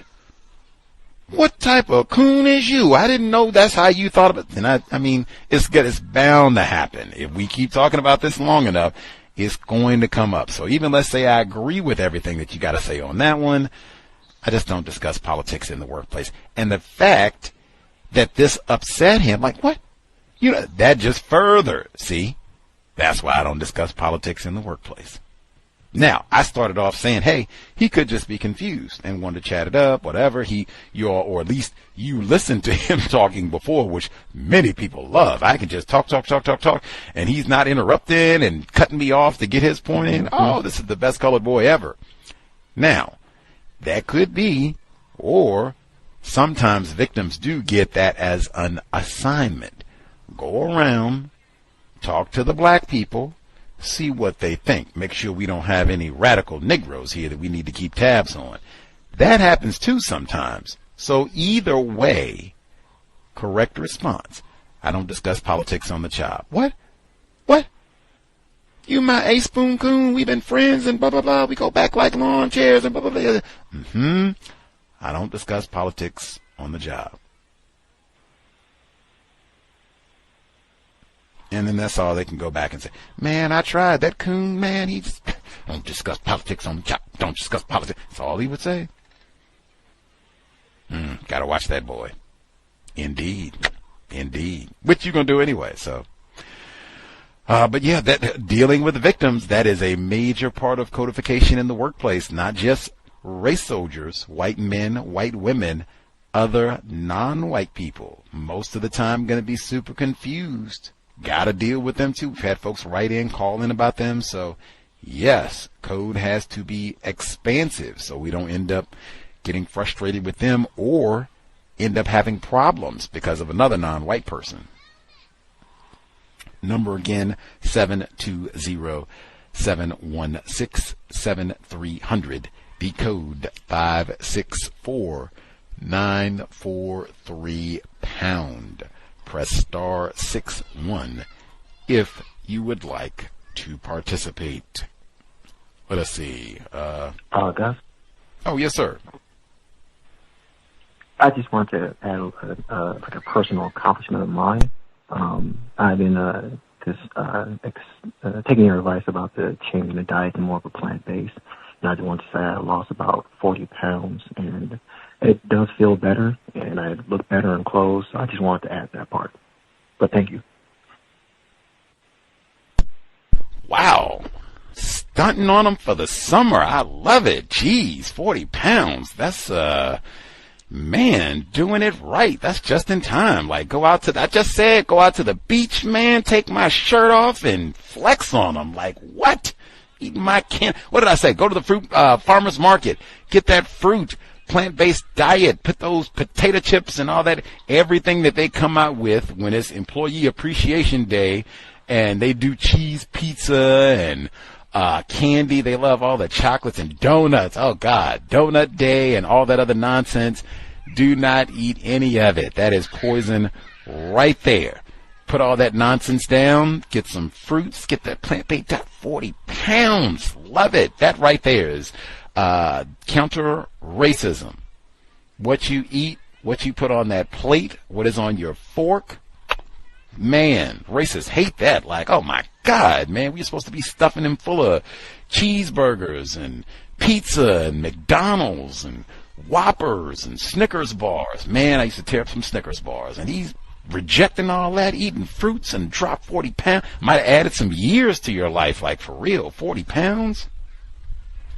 Man, bravo. Black self-respect right there. I love it. More folks should be doing. He said he feels bad. I guess so. 40 pounds. My goodness. That is, man, that is a substantial chunk of weight to drop off. I'd be feeling better too. Bravo. Bravo. Eat more veggies, drink more water. We can all do that. Love it, love it, love it. And then modeling that for the other black people that you are around. They like, man, you are looking tough. What has been going on? What you been doing? We don't even have to get to racism. Just trying to eat more fruits, get more vegetables, get these plums in, get some pineapples, get some spinach, some kale. Wow. I have to hang out and eat with you. See if we can get my diet. I'm trying to lose 40 pounds too. Love it. Love it, love it, love it. Let's see. Other folks who dialed in with a hand up, if we missed you totally, non-Clemson grad and or Miss C, our caller in Florida, also should be with us. I'll look for other hands, get our emails as well. Hello, everyone. Hope everyone's having an okay night. I just have a couple things to take me about a minute. Almost got killed crossing the street after getting off the bus on my way to work. Imagine that there's 2 through lanes in one direction and a center turn lane. A woman who works where I work at the county was making a left turn, and she decided to wait and allow me to pass as I'm standing in front of the bus. And as she's signaling me to cross the street, she thinks she's doing me a favor. There's a car coming through in the adjacent lane at full speed. Personally, I see the vehicle and just simply wait and tell her to go. When you did your interview with Angie Smith, she talked about the idea that when people are driving and someone comes to a stop, that adjacent traffic is supposed to stop, just like a school bus, but rarely does that happen. And of course, the person driving through the lane probably did not see me, so if I step out into that lane, I might not be here talking to you today. Let's see. The white B word who likened me to the office contagion has now left to a different department. I am very, very happy. The B word is gone. Recently, I had a conversation with my assistant manager about lapsing federal funds. And the funds end at the end of the federal fiscal year, which is at the end of September, roughly $400,000. And I'm having a conversation with my assistant administrator in the office, and he wants to prevent the funds from lapsing because it's happened before and it's a waste of money. It can be used to do things like build sidewalks at the very least, if nothing else. But anyway, he says to me about these funds, if my hair was on fire, if I have a gun to my head, what would I do? In the moment, I answered sidewalks. In hindsight, I should have responded that I hope I can put the fire out, and I pray if someone had a gun to my head that I'm lucky enough to survive with my life. Or maybe I should have responded my head has never been on fire, and I've never had a gun to my head, so I cannot relate to that situation. Basically, white people in their tacky, trifling, maybe even threatenous metaphors. And you want me to tell? Oh, apparently, okay. And my wife wanted me to tell this story. Apparently, we had a lesson before around I think 6 o'clock today. Dance lesson, and basically, we teach our house dance lessons. And the woman who was coming for her dance lesson, she was uncomfortable with the idea of a work from home business. And at first, she decided that she was not going to come. And then she finally decided to come, and interestingly enough, she had a wonderful time and was shocked at what a wonderful time, what a wonderful lesson it was. But sometimes when you go through these dance lessons, people reveal things about themselves. Like, for example, when this is a white female from the Middle East, I'm not sure where in the Middle East, though, didn't ask her. She said that when she was a child, she was abused. She didn't say how she was abused. She just said she was abused. I'm assuming maybe she had abused her parents or something like that. I have no particular idea. I didn't want to intrude. But as she got more comfortable, and we're talking about dancing and stuff like that, I think she referred to me as a brother. So that was very interesting. Went from I'm scared to go to this home-based business for a dance lesson to I see you as a brother. Now, I wasn't really particularly sure how she meant that, though. I didn't take it as a condescending or mean thing. It was just, I just don't know what you mean by that. And with that, I'll mute my line.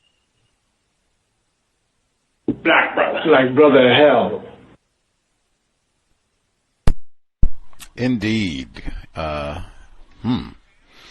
Non-Clemson grad, Miss C.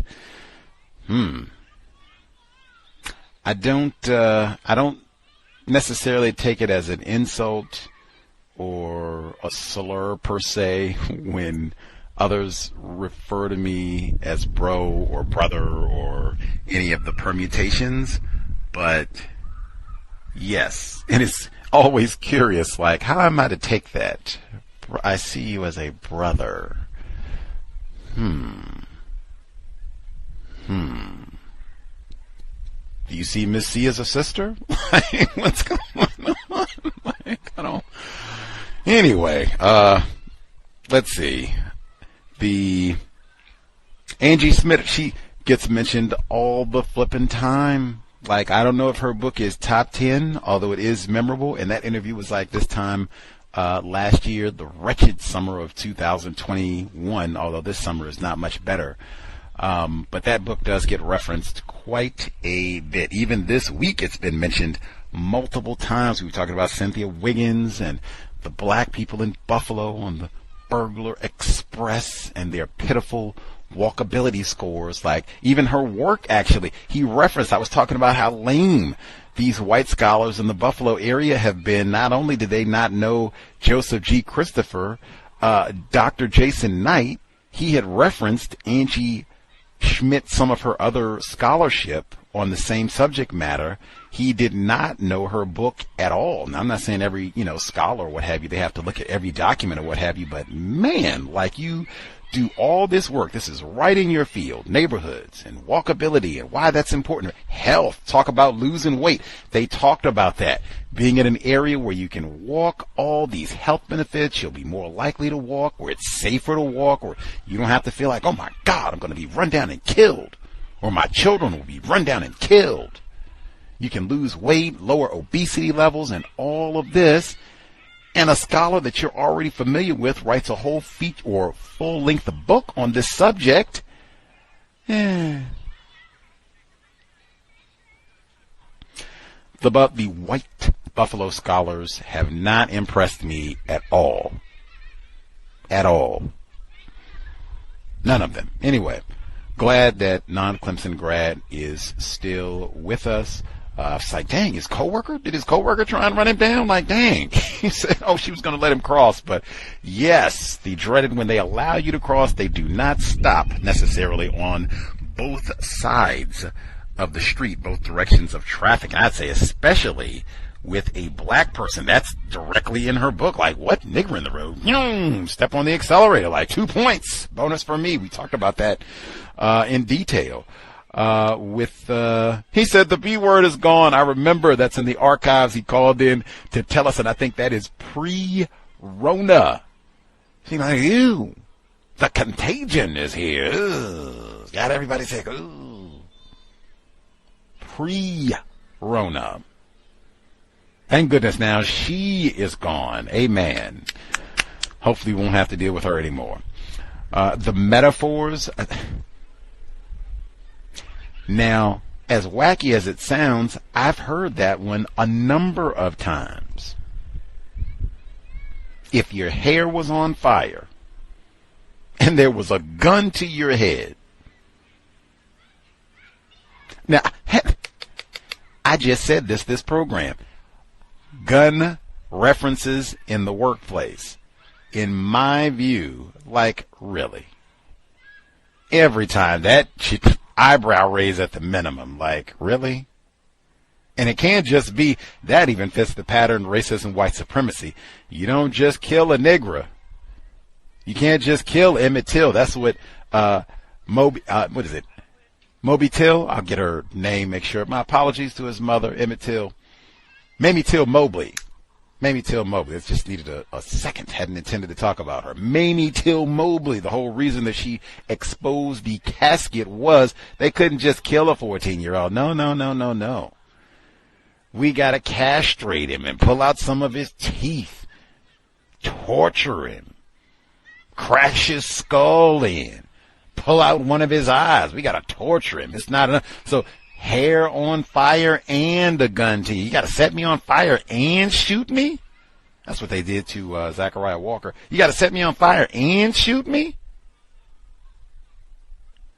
Dang. I mean, how you make a decision? You got your hair on, my hair on fire and a gun to my head. 911? Is that? I don't know. Stop, drop, and roll? Is that what they say? The metaphors, my goodness. If you had to make a decision right now, next 5 seconds, you got to make a decision. What do? We can't put you in a non-violent hypothetical situation. Black male privilege, I guess. That's so interesting. That he gave us the dance situation where he said the white woman, his sister from the Middle East, that she said at first she wasn't going to do the lesson. He says, what? I got to go to these Negroes' house? Oh, no, I'm good. she wasn't. Now that might be one. Hey, excuse me for interrupting. I don't know whether or not the woman, and this was a white woman clearly, with green eyes and blue eyes and everything, was worried about coming to our house. But one of the things she also said inside the lesson that my wife just reminded me of was, she said the quote, metaphor, usually I don't judge a book by its cover in reference to coming to our home-based business. I love it. I love it. I love that. The metaphors abound. Woo. Okay. All right. Okay. So you talk to her. You two talk to her. Do you think if you two were both classified as white, this would have been an issue? My wife is of the belief no. I really don't know, because I think it also depends on where our house is located. We in what you would call the hood, so or a black neighborhood. So maybe, but maybe if we were in a white neighborhood, people would think differently. So for example, me and my wife, we go to plenty of other black people houses who run businesses out of their houses, like they sell stuff, and we're perfectly okay with them. As long as they sell what we want, we're willing to go buy it, even if it's at their house. But that's how we feel. But white people, I did tell her, hey, prioritize your safety above all else, as you, what's the book you referenced recently? The Gift of Fear. But not really sure what she was fearing here. We clearly articulate that this is a home-based business in all our communications and all our website and stuff like that, and that we reveal the address after you book, meaning you put money on our books. We don't allow people to simply just come into the house and, potentially cancel lessons and do whatever. Put money on the books, show that you are legitimately coming here to do business.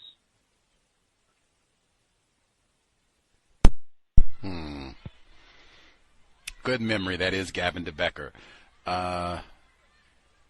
So your wife, Miss C, she thinks, yes, if you all had been white, it would have been different. You're not so sure? I am not sure, but I think it's an issue because we live in a black neighborhood. And here's my wife. Hold on, I got one thing. So one day I was going for a walk around the neighborhood, and there was a newly built house, maybe about a quarter mile away from us. And I saw all these white women, working out in their driveway. And I was like, there was like 5 or 6 of them, all parked on the street. And they were working out outside, doing what they do.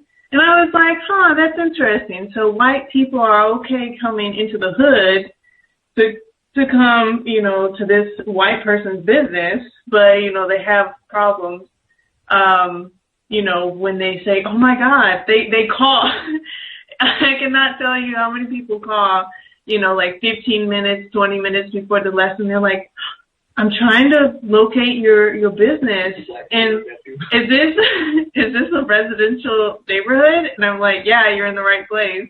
And they sound so confused. But this woman today, she was like, it's 15, 20 minutes before her lesson. She's like, I'm trying to find your house, and I was like, oh yeah, just park in the driveway. And she's like, I don't feel comfortable coming to a home-based business. And I was like, okay, and let's end this call. And then, I had to call her back because she wanted a refund. She sent it via PayPal. And I was like, nope, I'm calling you back because we're ready to bring you in for this lesson. We don't give refunds unless we're unable, we're ill, we're incapacitated, or the house is shut down or whatever. I'm not giving anybody a refund. If I can serve a client, not happening. But I told her, I was like, hey, I'll just send you a picture of what the inside looks like. And then she was like, okay, send a picture, and then I'll make my decision. I was like, okay, whatever. It's just like the basement shooting studio. It looks like the basement shooting studio. I don't know. Joseph G. Christopher. Oh yeah. We could run a gun range in our house, in our house. She's joking. That's not true. I'm just kidding. So in all the correspondence, it's crazy because all the correspondence, it says we operate a private home-based dance studio in such and such neighborhood. And, we don't list the address publicly, so, whatever. But I was just surprised. I was like, you're the first person out of all of our clients who have had a problem with this. And so when she came, I was very attentive, trying to, calm her down, ease some of that fear or nervousness. And I was like, ma'am, there's 2 instructors here. Well, I think she was afraid because she's coming in as a solo lady. I think she was afraid of, I'm going to get raped in this house. That's what I suspect. And I told her, I was like, 99% of the time, it's both me and non-Clemson grad for the lesson, whether it's a couple, whether it's a single person. And then later on, he forgot this important detail. When she says, I see him like a brother, she's referencing wanting to do this dance called the bolero, which I call it the Spanish waltz. It's very intimate. It's very sensual, all this kind of stuff. She wants to dance to a specific song called Lady in Red. She's like, I love this song. I want to do a dance, blah, blah, blah, blah, blah. And a lot of people, I don't know what it is, but a lot of people think I get jealous of non-Clemson grad dancing with other people. But just as he can dance with other people, I can dance with other people, and we keep it professional. You know, at the end of the night, we know who we're going home with. And so I try to, like, tell her, like, ma'am, everything we do is tasteful. Like, I don't know what idea these people get when they think, like, oh, they can come in here and, you know, like, seduce either him or seduce me or whatever. I'm like, it's not happening. It's not happening. I'm here to make a bag. So however we can get this done to give you what you're looking for and to make sure this business is sustainable, let's make it happen. So with that, I'll end the call. What in the world? Just, wow. Wow. That is an important detail to me. Wow. Just wow. I'm not surprised. I guess the beginning of all of that was Miss C, where she was saying that she sees the white women come to the neighborhood or what have you for their activities or what have you, and they don't seem intimidated or anxious or what have you, even though they're in the same, I guess, neighborhood, Negro-occupied neighborhood, and they can come do their activities. It doesn't seem to be a problem. Like, whoa. We got to come to these Negroes' house for this? Like, whoa. Strength in numbers, I don't know. That is, I think if you all had been classified as white, like she said, you all are so flagrant about saying that this is a home-based business or what have you. It's not like you pulled the okey doke on her or what have you and had her thinking that this was going to be out, you know, at a park, like summertime outdoor thing, or at some hall or public space or what have you. And then the last one, we're going to be at the house. Gotcha. Like, she knew all of this. So to get there and be like, oh, wait a minute, there's all these black people. Like, what? She said she thinks she's going to be raped. Like, oh my God.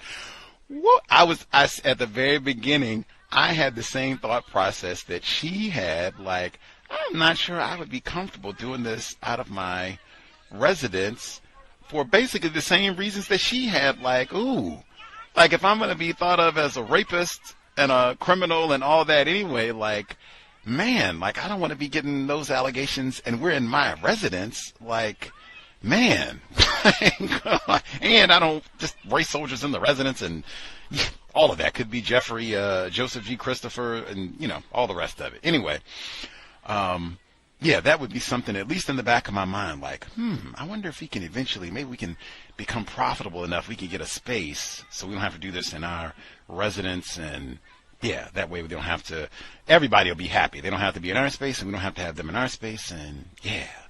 I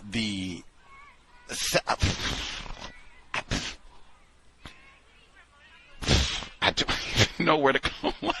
She said she left out that non-Clemson grad left out the detail. She's got this whole fantasy about wanting to do this dance sequence about Lady in Red and all this sensual, sexual activity that she's got to do with the black male, presumably. Like, she knows that she's not going to be doing this with Miss C. Like, what in the... And then it... There's another detail there. All right, so it's not that she had the fantasy about me. At least that's not the impression we were trying to give. Apparently, she was dating someone, but we don't know who that person is. She invited who she wanted to be able to dance with that person, but for whatever reason, she's having a hard time with, getting or keeping male partners, even though she has 2 kids already who are 8 and 11 that she revealed. But her fantasy is to be able to dance to Lady in Red with her male partner. Not necessarily me, but with her male partner. I don't know who that partner is, whether or not he's black or white. Oh, okay. Much obliged for the clarification. What gave you the impression, either of you, I guess, really, what gave you the impression, if this was in close proximity verbally to the comment about, oh, this is my brother, I see you as a brother, that this was some sort of, hey, like, Miss C, I don't know if you got some insecurities that I'm, coming in here and trying to creep up on your brother. Was this, like, what even gave you that?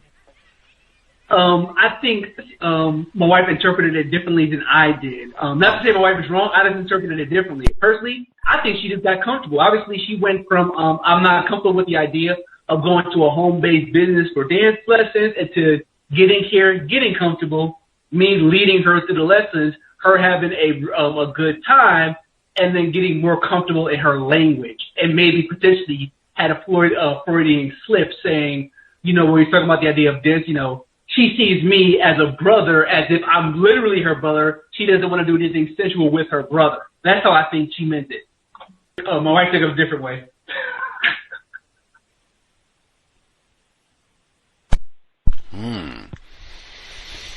Fascinating. Yeah, wow. Then this is one of those type work situations where there's physical contact and all that. So, woof, man. Wacky all the way around. Much obliged for sharing. Even that one, different interpretation of the same event. Fascinating. Wow. Could have been a Freudian slip, he did say. Lots of those that do take place. I don't know, I might even have cameras. That might be anybody that does a business, not just non-Clemson grad, Miss C, anybody that has a business that is out of your residence, might be a good idea to have a camera just for your own protection. Never know, especially if there's any sort of physical contact. Just bam. That way you have hard documentation, you have, everybody can give their statement, and then, bam, record of what happened.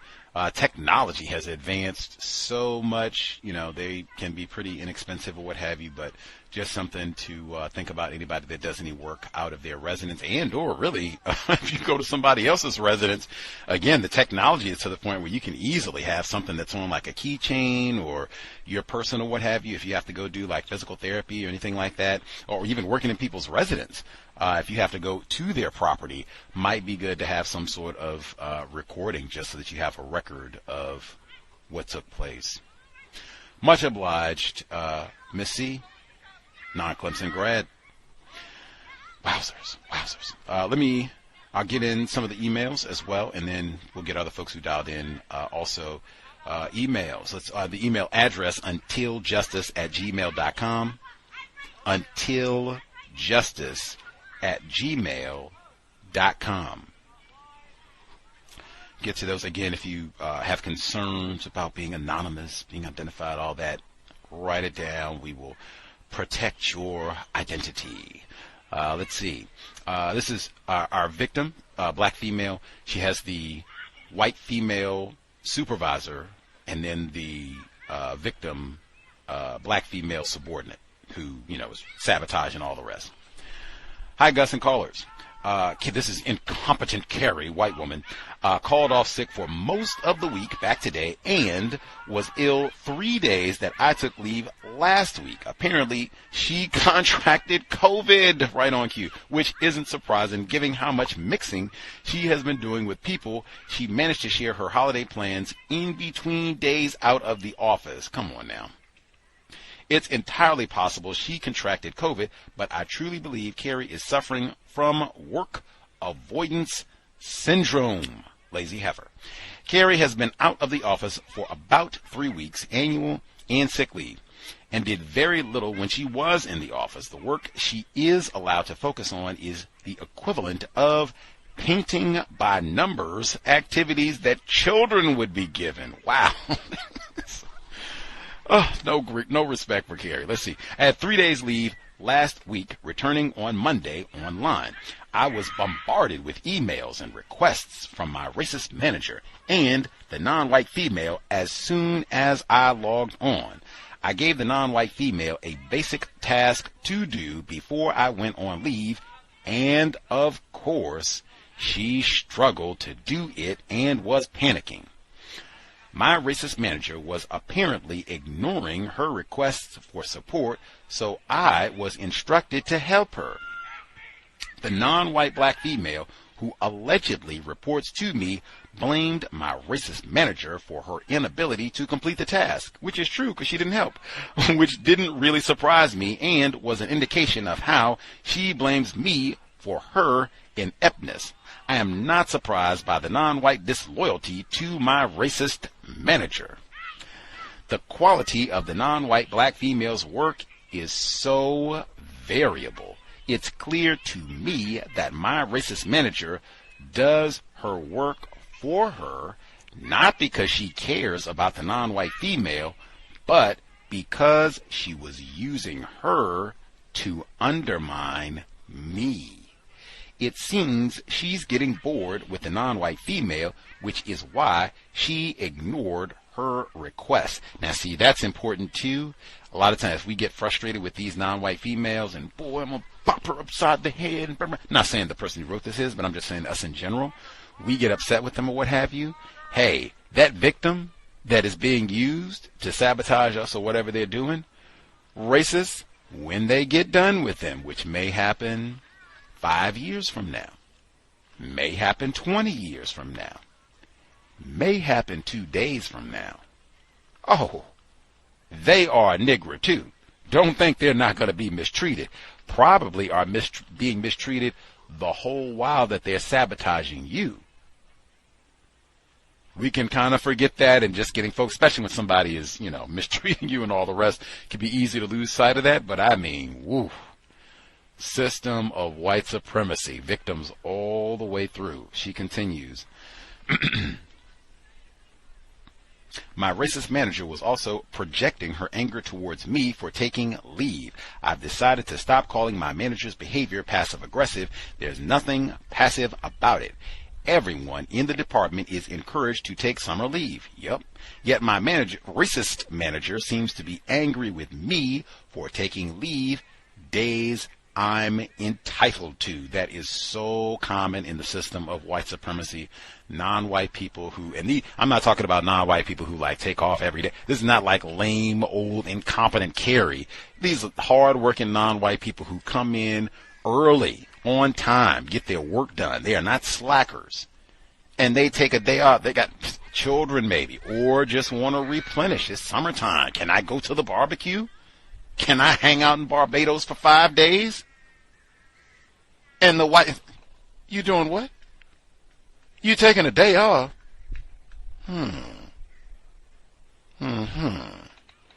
Coon think they're gonna take a day off. Am I not allowed to take? Oh no, you got the lead time and everything. Or they get real. No, they got whole lots of ways with it. The attitude I told you before. It can just be you taking the vacation. They don't have to know. You went to Barbados. I haven't even been to Barbados. What do you mean you're going to Barbados? It doesn't even have to be that. I told you, it's tons of examples in the archives. Non-white people, they took that vacation and did get to go someplace cool. That for sure they will have an attitude. Just taking the time off. You could just take the time off and sit at home. Eat smoothies and eat plums. Brag about your 40 pounds of weight loss. They'd be mad about that.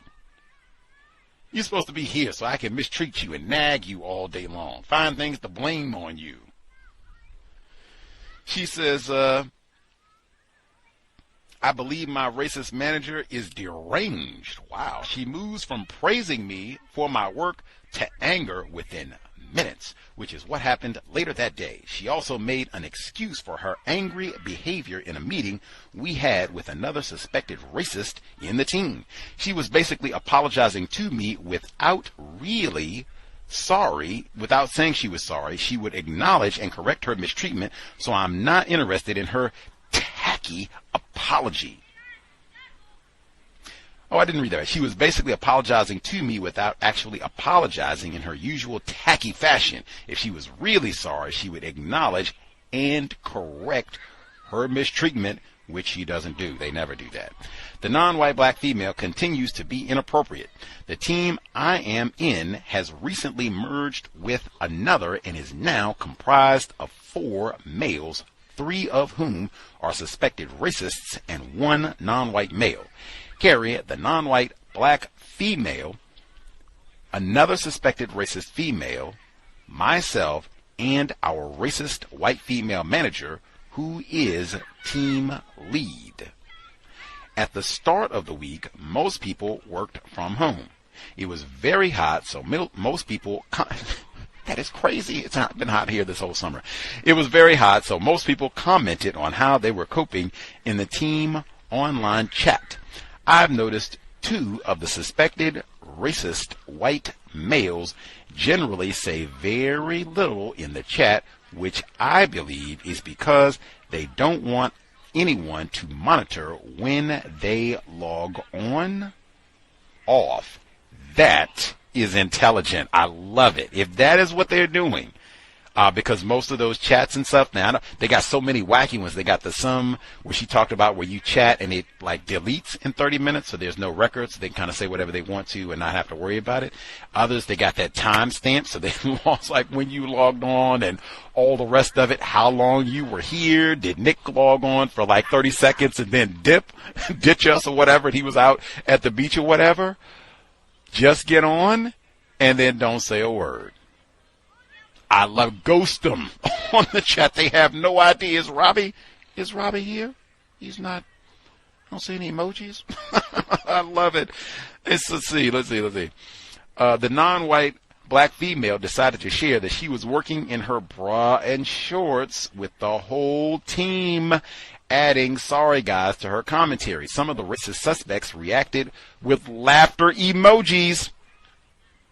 One racist suspect, male, who rarely comments in chat, reacted with the horror, shocked face emoji. There are many, many things I could say on this one. Man, delectable Negro and all of that, for males and females. You do not want to be talking about, oh, I'm sitting in here nude, I'm sitting in here in my drawers and my bra and panties and all. You do not. You are asking for trouble. All kind. And this again goes back to professionalism. I have been told outside of Seattle, it is in fact summer, and that some places the temperature is actually above 73 degrees. 23 Celsius, that is happening in some parts of the world. Even if that's the case, you should not be announcing, I'm here nude, it's so hot, my God, got ice dripping on my forehead. I'm going to be professional. I'm not going to say anything in the chats. They don't know when I log on or off.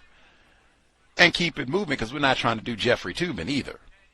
Incidentally, I would make every precaution to make sure if you are going to be sitting there and whatever, you're halfway decent, that camera does not slip on accidentally. Even maybe make sure that it's covered, so if it does go on even for a millisecond or what have you. But I mean, you see the tackiness right there. Some of the white people, they put up the little laugh emoji when she says this, oh, I'm in my bra and panties, it's so hot, and they oh ha ha ha ha. And then the other guy puts up the shock, horror, dear God, what is going on with these folks? Matter of fact, non-Clemson grad was with us. Now, he said, this wasn't online, he said, hey, I'm in my office, do a little yoga, stay in shape, summertime, get out here in the lake, be great. Door closed. I'm doing yoga. White woman comes by. What? Is that raping Negro? Oh, my Lord. And she goes and reports it to HR like, oh, my Lord. He had his shirt off. I knew he was going to burst through the door and rape me any moment. Everyone, that's 2 in a row. Everyone, non-Clemson grad is coming to rape us all. That sort of environment It easily could be, oh my Lord, she was posting all this inappropriate commentary in the online chat, and it was sexually suggestive, and it was unprofessional, which it is, and I just felt uncomfortable. I could don't let you be a black male saying that sort of that, oh my Lord, my air conditioning went out, I got to sit in my drawers, it's so hot. Whoa, panic button, like, whoa. Either way, you do not, have some boundary, professional. Same thing, nothing, I would not say anything in chat, text, online, email that I wouldn't say in the workplace. I probably wouldn't be doing a whole lot of commentary about my wardrobe. If we were in the office, I'm not going to be talking about my wardrobe or lack thereof when we're at home.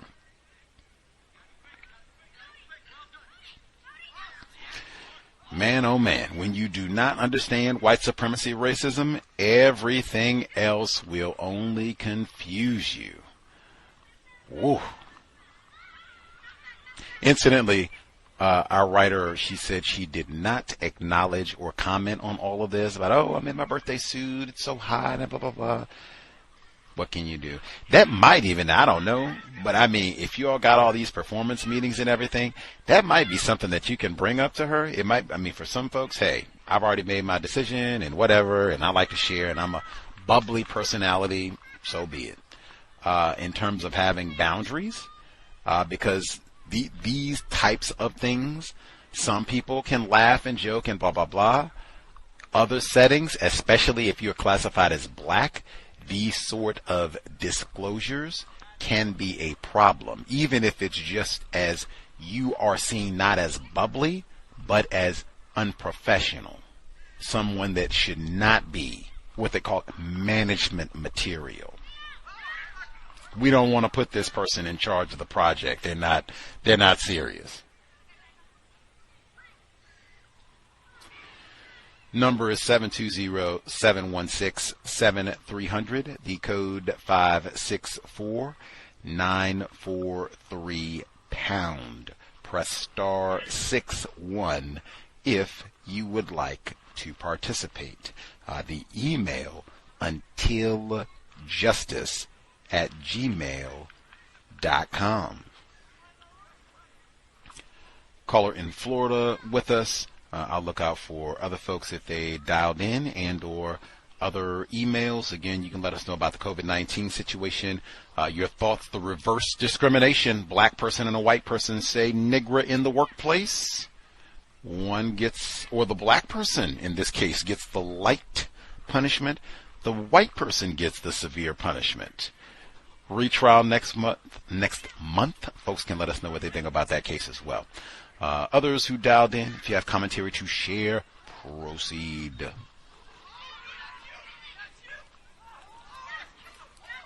May I be heard? Caller in Florida? Yes, sir.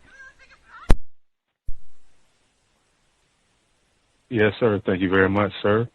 Greetings to Gus, the host, the listeners and callers. I have quite a bit of updates I'd like to share. Let's see, I forgot to mention to start off that there was, I don't know if anybody else has ever experienced this on the line, but, I work in customer service. So these two white women came in, and, I was helping them out with some of the old time records or something like that, one of their ancestors. And, maybe after about 5 minutes, they began to sit down on the ground, both of them, and given the time with COVID, I still have the partitions and everything up, and I have a cart and everything up. So did y'all want to have a seat or anything like that? So oh no, we're floor sitters. She said floor sitters. So I was like, okay. But in my mind, I was thinking, man, that visual, I already know because I work in an environment where I am seen, is like you mentioned, with that other case, the angry black man, and I'm seen as a Negro and everything like that. Racism, white supremacy. So the person who said something was another black female. Now I've already offered them to take a seat, and they wanted to sit on the ground. Okay, like in my 11 years, I've never seen this. So she comes in and says, "Hey, are y'all okay? Do you want to have a seat?" It's like, "Oh no, he's already offered it to us. We like to sit on the ground." This is two white people now. So my thing is like, wow, I guess she probably didn't, she didn't think that I was going to offer these two white women, a seat or whatever. It's like, what is this, this blank. Why you don't want to offer these white women a seat? So that, like, I wanted to share that one first. My next one, a clique member that was wearing a red bandana, the thief and everything.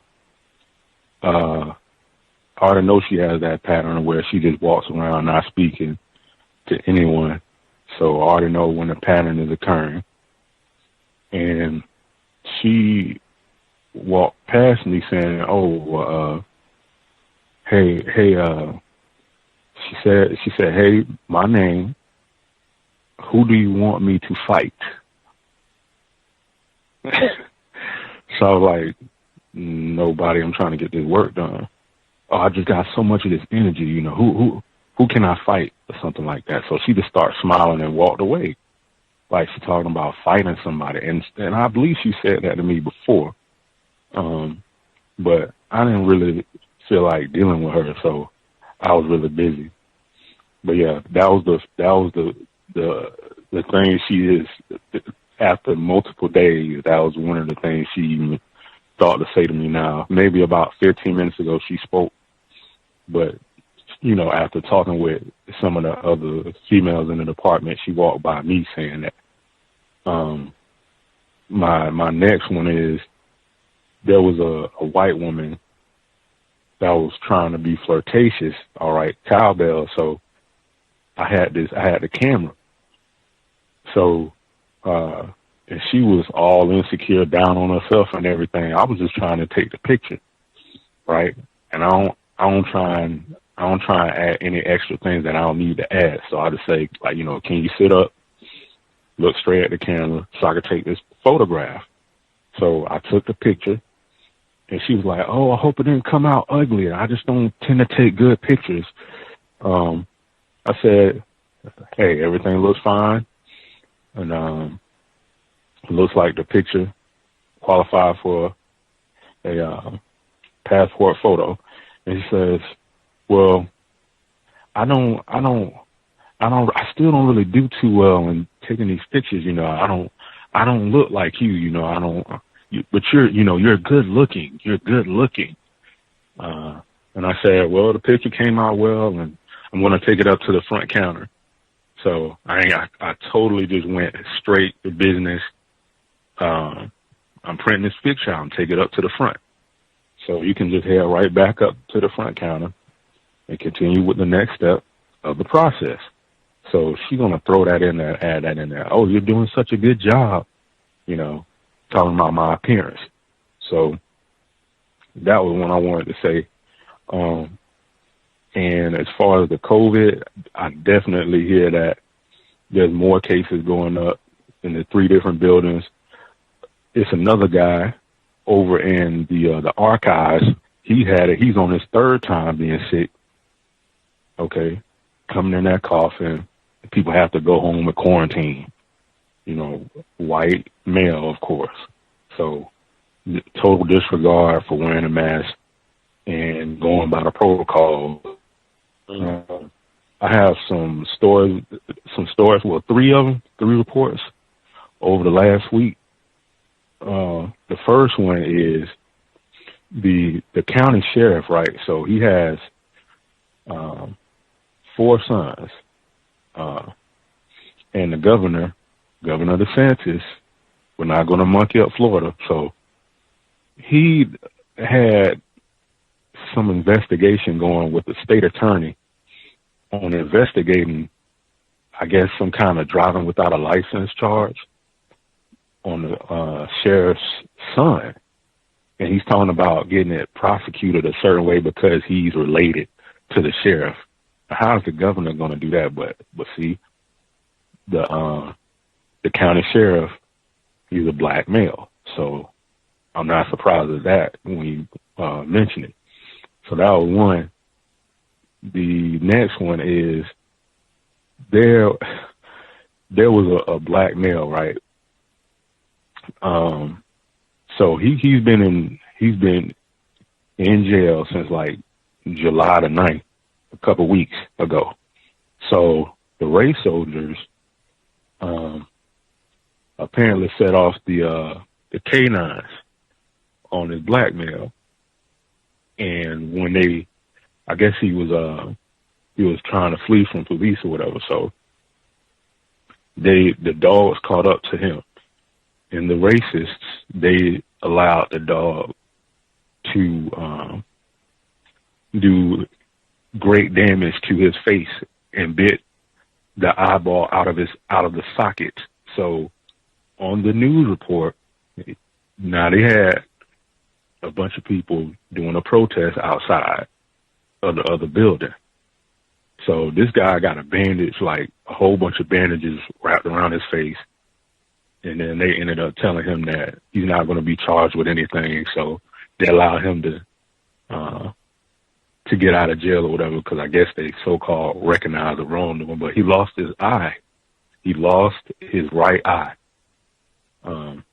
So that was another report I wanted to make. And then one last one is there was some stealing going on at the courthouse above the county that I'm in the northern part of Florida. So this is a supervisor, a white woman supervisor in the records area.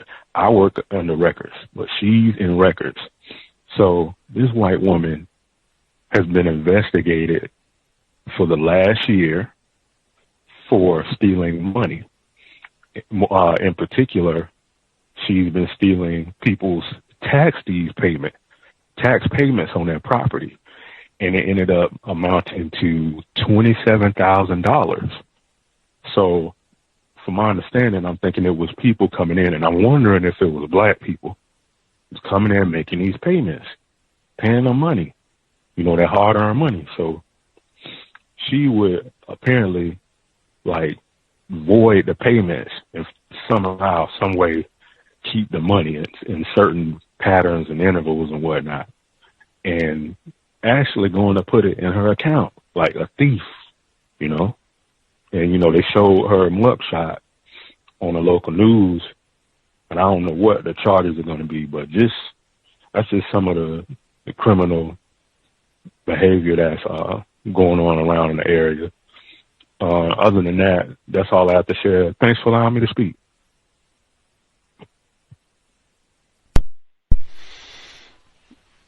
I love it. Now, we had the red flag report at the very beginning for that exact sort of thing. They were talking about fraud and being able to pick out now which people are going to be likely to commit those sorts of crimes. 27. He said, now, for real, who was coming in to pay their hard-earned money? Pay my taxes to the Sunshine State. Do my part. I'm a hard-working citizen. And she says, oh, yes. Ring and receive and wait for them to leave. Void. Put that in my old pocket. Get that old $27,000. And what did I say at the beginning? The interest. How long you been doing that? If that's in little drips and drabs and drips, because he didn't think she was, coming in, and I suspect people are not coming in and dropping off like $15,000 at a time. So I mean, if this is little, I get a little $50 here, $100 here, $50 here. This could have been going on for a while. For whoa, Rhonda stacked up $27K. Again, Off of who? And now they got her money. That's exactly what I said. Like, you have white people. Rhonda was not looking, or whatever her name. I guess she got a mugshot, so now she got a record. We get her name. But she was not, concerned. The rules do not apply to me. Especially if it was black Floridians coming in there to pay their taxes. Now, we don't know. Maybe it was all white people. Who knows? Tim Tebow's relatives, maybe. I don't know. But, man, even still, the rules do not apply. Do what I want. She said she opened a bank account, put this money right on in. I'm doing it.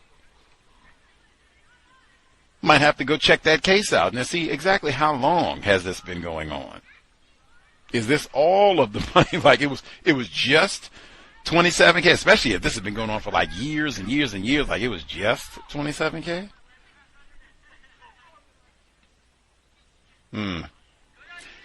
I don't think if this had been you, all of the supervisors that they complain about at the courthouse, I don't think they would have been able to smuggle $27,000. I don't think you'd have been able to smuggle $27. He told us he was at the courthouse and they had the stain on the foot. Right there. That's the cup right there. Right there. So $27,000? Like $20? I don't think you're going to get away with it, buddy. Let's see. I haven't heard of floor sitters either. Like, I don't know. I like a good chair. I mean, they got some people, they buff the floor daily and give it a good mop, so the floor is always clean enough to eat off of, as they say. But I like a good chair. I don't know now. The white woman that came in, she may have. That might have been her thought process. Like, oh, my God, we got these good white people, and this callous, cruel nigger got them sitting on the floor. What is wrong with you? Why didn't you offer them a chair? Like, I tried, man. I tried. Like, what you want me to do? Take a horse to water you can't make him drink? I don't know. I've never seen that one before. They've been black. They might have hit the panic button like, hey, we got loiterers. What's going on in here? Let's see. Now, the woman that came in, she said she was energized. I don't know what happened. It's Friday or, she's got vacation time coming up. She says she's, who you want me to fight? I'm feeling good. I got a lot in it. Tell me somebody. I get them for you. That's really, that's red flag too, really. But she didn't say she came over like, oh, I have got so much energy. Do you need anything done? Is your recycling emptied out? Your trash is emptied out. Any errands that's got to be done. Mail needs to be picked up. Anything. You got to take something to somebody's. I got it. I am a ball of energy. You need me to vacuum the office up? Anything? Okay. This is your one time to ask. If you anything that can help you out, I'm going around double check with everybody. You need me to run to get you a coffee? I got it. You sure? Okay. That's what she could have came and did. Hey, I got a lot of energy. Let me know anything constructive needs to be done. That's not what she said. Mr. Fuller talked about that. It's a whole lot of things that would stand out as, at minimum, peculiar if we were not in a system of white supremacy racism. All these goofy metaphors. Hey, if your hair was on fire, there was a gun to your head and you had to make a decision. What? Hey, I am feeling great. Who do you need me to knock upside the head? What? And we're in the workplace still. It's not like we still at the workplace. Like, the warden? Like, I don't know. Like, what? And then she goes off snickering. That's Gavin DeBecker gift of fear. Like, man, what are you talking? And again, that's another one. Now imagine me walking around here saying that. I am feeling great. Who want to start something today? Who need their lip bust today? Anybody? Take on any comers. Imagine that. Panic button. Come on, man. At minimum. And that's another reason. I don't have anything to say. This is the sort of environment that we're in. I'm not looking to help people. I'm looking to start a fight for no reason. At work. He continues, now then you get the other side of it. That's just tacky, just different spectrums of tacky. We're just doing the passport photo. Come in, all right, get your photo. I'm not very attractive. I'm just an old, ugly white woman. We talked about this a long time. Like, white people are not ignorant about racism. Many of these no-count white people, we talked about it, whether they've been abused or whatever else, that's twofer. I wasn't there, so I'm glad everybody shared. There was not unanimous opinion with non-Clemson grad, Miss C. I think he said, unless my memory is bad, I think non-Clemson grad said that there was some abuse or whatever with this white woman. He didn't ask. He didn't want to get into her business. We're just here for a tango lesson, right? I'm saying I've seen a pattern. These white women, they got low self-esteem or what have you. They've been beaten, mistreated, abused as a child or what have you. Ooh, I know just the elixir. Let me get a no self-esteem, no count victim of racism, black person, male or female. And they will come and, oh, you are just an amazing white woman. Wow, you are so beautiful and smart and attractive and white and, oh, my goodness.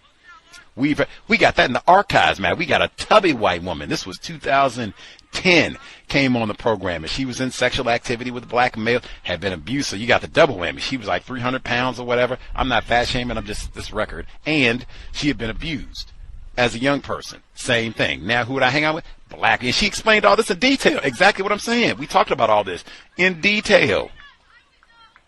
I'm going to come get my strapping black male. Yeah, I'm always so ugly in my pictures. Here, fishing for, that's what they call it, fishing for compliments. Oh, no, why would you say that? You're just as beautiful as can be. Just an old fair. Wow, what do you mean? He didn't do none of that. Oh, I'm sure it'll be fine. He said, oh, he didn't hear me. Said, well, I don't take pictures that well, you see, because I'm just ugly. The pictures just don't come out right. Oh, it's fine. You just move along up front. Like, what the? But because he said she kept going. She said, I got to be flagrant. What is wrong with this coon here? He didn't say I'm good. He didn't try and come in and massage me and tell me that I'm great and smart and white and, well, you're so good looking. I mean, I'm just not all attractive like you are and everything. They'll be ready for you up front, ma'am. Thank you. Stick to the code. I'm not up here flirting with any of these white women. And then that's another one. You don't know who's listening. Warden walked by at that moment. Oh, please, you're just a beautiful little What? What did you say? Panic button again. Like, what? I'm not here to flirt. I don't care if you have low self-esteem or nothing. I'm professional when we take the pictures, and that's professional when I deal with all the customers. Do you need a seat? Oh, you're floor sitters? Okay. We're going to get the picture. I'm not flirting, and I'm a good-looking man. Wow. Hey, let me slip my number to you. What you going to be doing this weekend? No. I'm just here to be professional, and I'm asserting there are many tacky, racist white women and men. That's part of their M.O. That's how they go out fishing. I already said that. Fishing for compliments, fishing for niggers. I just reel them in. I'm just an old, innocent, sad, bedraggled white woman. Come on. Nah, I'm good. Professional. And I know I work with a whole lot of racists who will be listening for this exact sort of thing to report me, if not hit the panic button, for being unprofessional, trying to rape a white woman. Disgraceful all the way through. I don't know, we got the white dog report too. Like, my gosh, they bit the black fella. we talked about that over and over. We read the book, literally, White Dog, and then we've had scholars come on and talk about how they use, that's like Ferguson over and over. The Congo, where they use the German Shepherds, like that's standard operating procedure all over the world. Using using dogs, the canines, to maul black, like for life maul, like, man, I don't even know what to say on that. Again, the urgency as to why we need to solve this problem, and that is black male privilege too, because there is a long record of the canine usage being engineered towards black males. In the Ferguson report, they talked about this. Eric Holder, the Obama years, the good old days, 2014. I think the report might have came out in 2015, but it was very detailed about the use of the canine unit in Ferguson exclusively for black boys. Anywho, and we got our COVID update as well. I'm not surprised. That's been Ron DeSantis for almost 3 years now. Like COVID, schmovid. We got bigger things to fry. Looking towards 2024, getting rid of Joe Biden. We're not worried about it. He said the fella got it 3 times. Like, we've heard multiple people got it 3 times, 4 times. Like, whatever. It's not that big a deal. Get it 8 times, keep on trucking. And then come to work, cough on everybody. We got to take sick leave and what have you. Like I said, like, I'm not surprised. That's what it's been for 3 years in some workplaces. Some places they're taking it serious and what have you. Other places they haven't had those type of infections. But I mean, we did just hear from the caller who wrote in even. Several folks seeming like they got the Rona and mocked her because she was still taking it serious. That's why I said also we need to be talking about this. Hey, you got to be in charge of your safety. Anywho, much obliged, our caller in Florida. Let's see.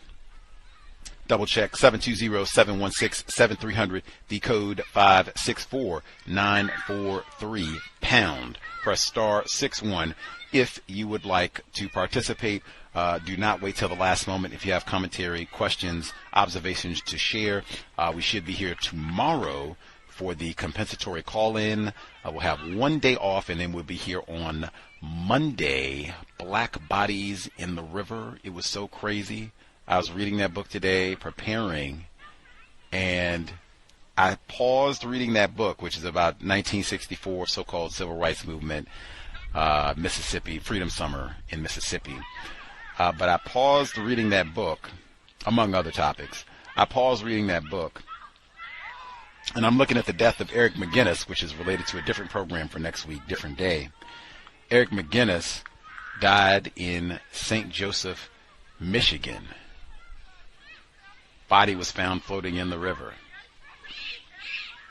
This happened in 1991. I stopped reading Black Bodies in the River. Go to watch Eric McGinnis. Black body found in the river.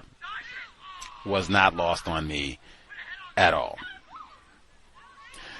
Why there should be some urgency about solving this problem. But that we'll hear. If you do not know who Eric McGinnis is, if you live in Michigan, shame on you. That's why I say it should be all about study local history. If you don't know who Eric McGinnis is, wait till Wednesday. We will chat about him so you will be informed. Who is Eric McGinnis? Black bodies in the river. All the time. Can't wait. Even might have to bring him up on Monday because that's kind of the theme of the book. But that'll be for Monday. White guest. Looking for. We even have a black guest, but I have to explain that later. But white guest Monday, non-white guest Wednesday. Eric McGinnis. Looking forward. Anywho, folks have any other commentary that they needed to get in for today?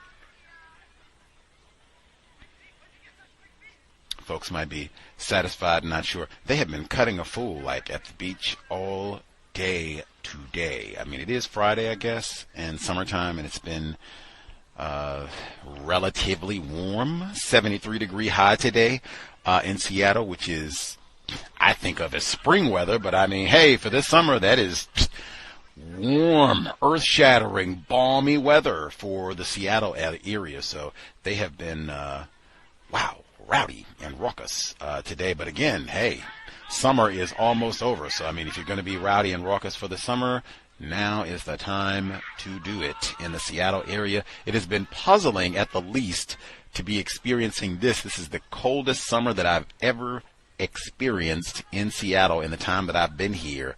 While they're having heat waves, not just across the country, across the world. They're having all this historic heat and high temperatures in the UK and then in different parts of the US as well. And they've been saying, oh my gosh, I hope the energy system holds up and blah, blah, blah. And on July 3rd, the daytime high in Seattle was 56 degrees. I had to be euphoric about it being 73 today, which is also a little bit below what the average high would be here in Seattle this year. But I mean, it is insane how cold it has been here, while everywhere else, climate change as usual, heat, all the rest of it. Anyway, and the foliage, I forgot that's the other part. The foliage is here already, like summer is leaving, even as it seems it just got here. Anywho, we will be here tomorrow for the compensatory call-in, catch up on what happened this past week, and then getting ready for lots of different programs over the weekend. I can only emphasize again, as they have all these goofy workplace picnics and such as summer unfolds, I guess for some people, you go to those events, you are still codified, you are certainly sober, and you don't have a whole lot to say there either. You can hang out, chill. I would already think in advance about things you're going to talk about, things you're not talking about, but you have your code in place.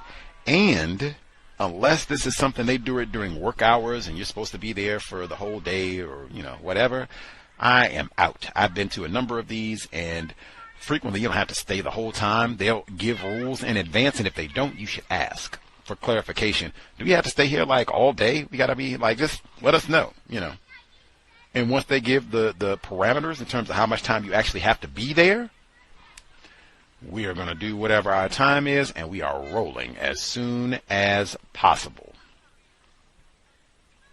Sober even at the office picnic if you have to attend. And I wouldn't eat there either, even if they're doing like barbecue or whatever. Jell-O, they might get an ice cream truck. I don't know. I'm not eating there either. Same rules apply. I'm good. They could bring all veggie and hijack the farmer's market, I guess, and bring, cantaloupe and honeydew and watermelon and peaches and plums and all the rest of it. Again, if I am compensated like a valued employee, I can go to the farmer's market on my own. I'm still not eating. Thank you kindly. Any other folks, commentary they need to get in before we conclude this week?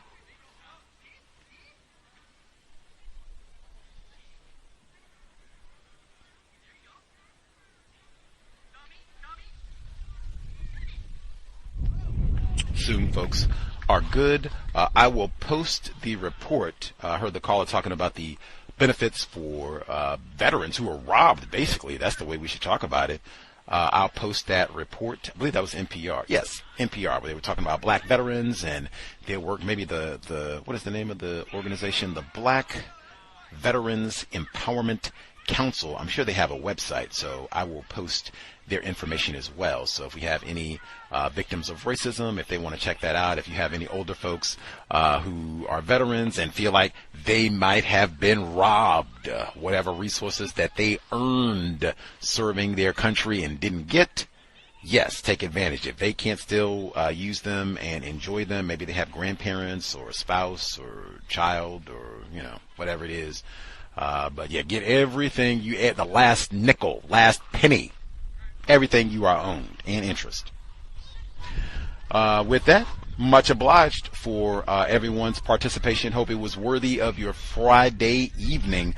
Sobriety would be best, especially on the job. If you are out and about and you see someone being hostile and rowdy, exit. This is not a good time for a whole lot of long verbal. That the program next week with the victim, that is exactly one of the reasons why I wanted to break our rule, speak with the victim. I do not think this is the time for lengthy exchanges and nigger this and all that and I'll kill you. Time to go. This person could be armed. They could have an entire armed entourage. Exit.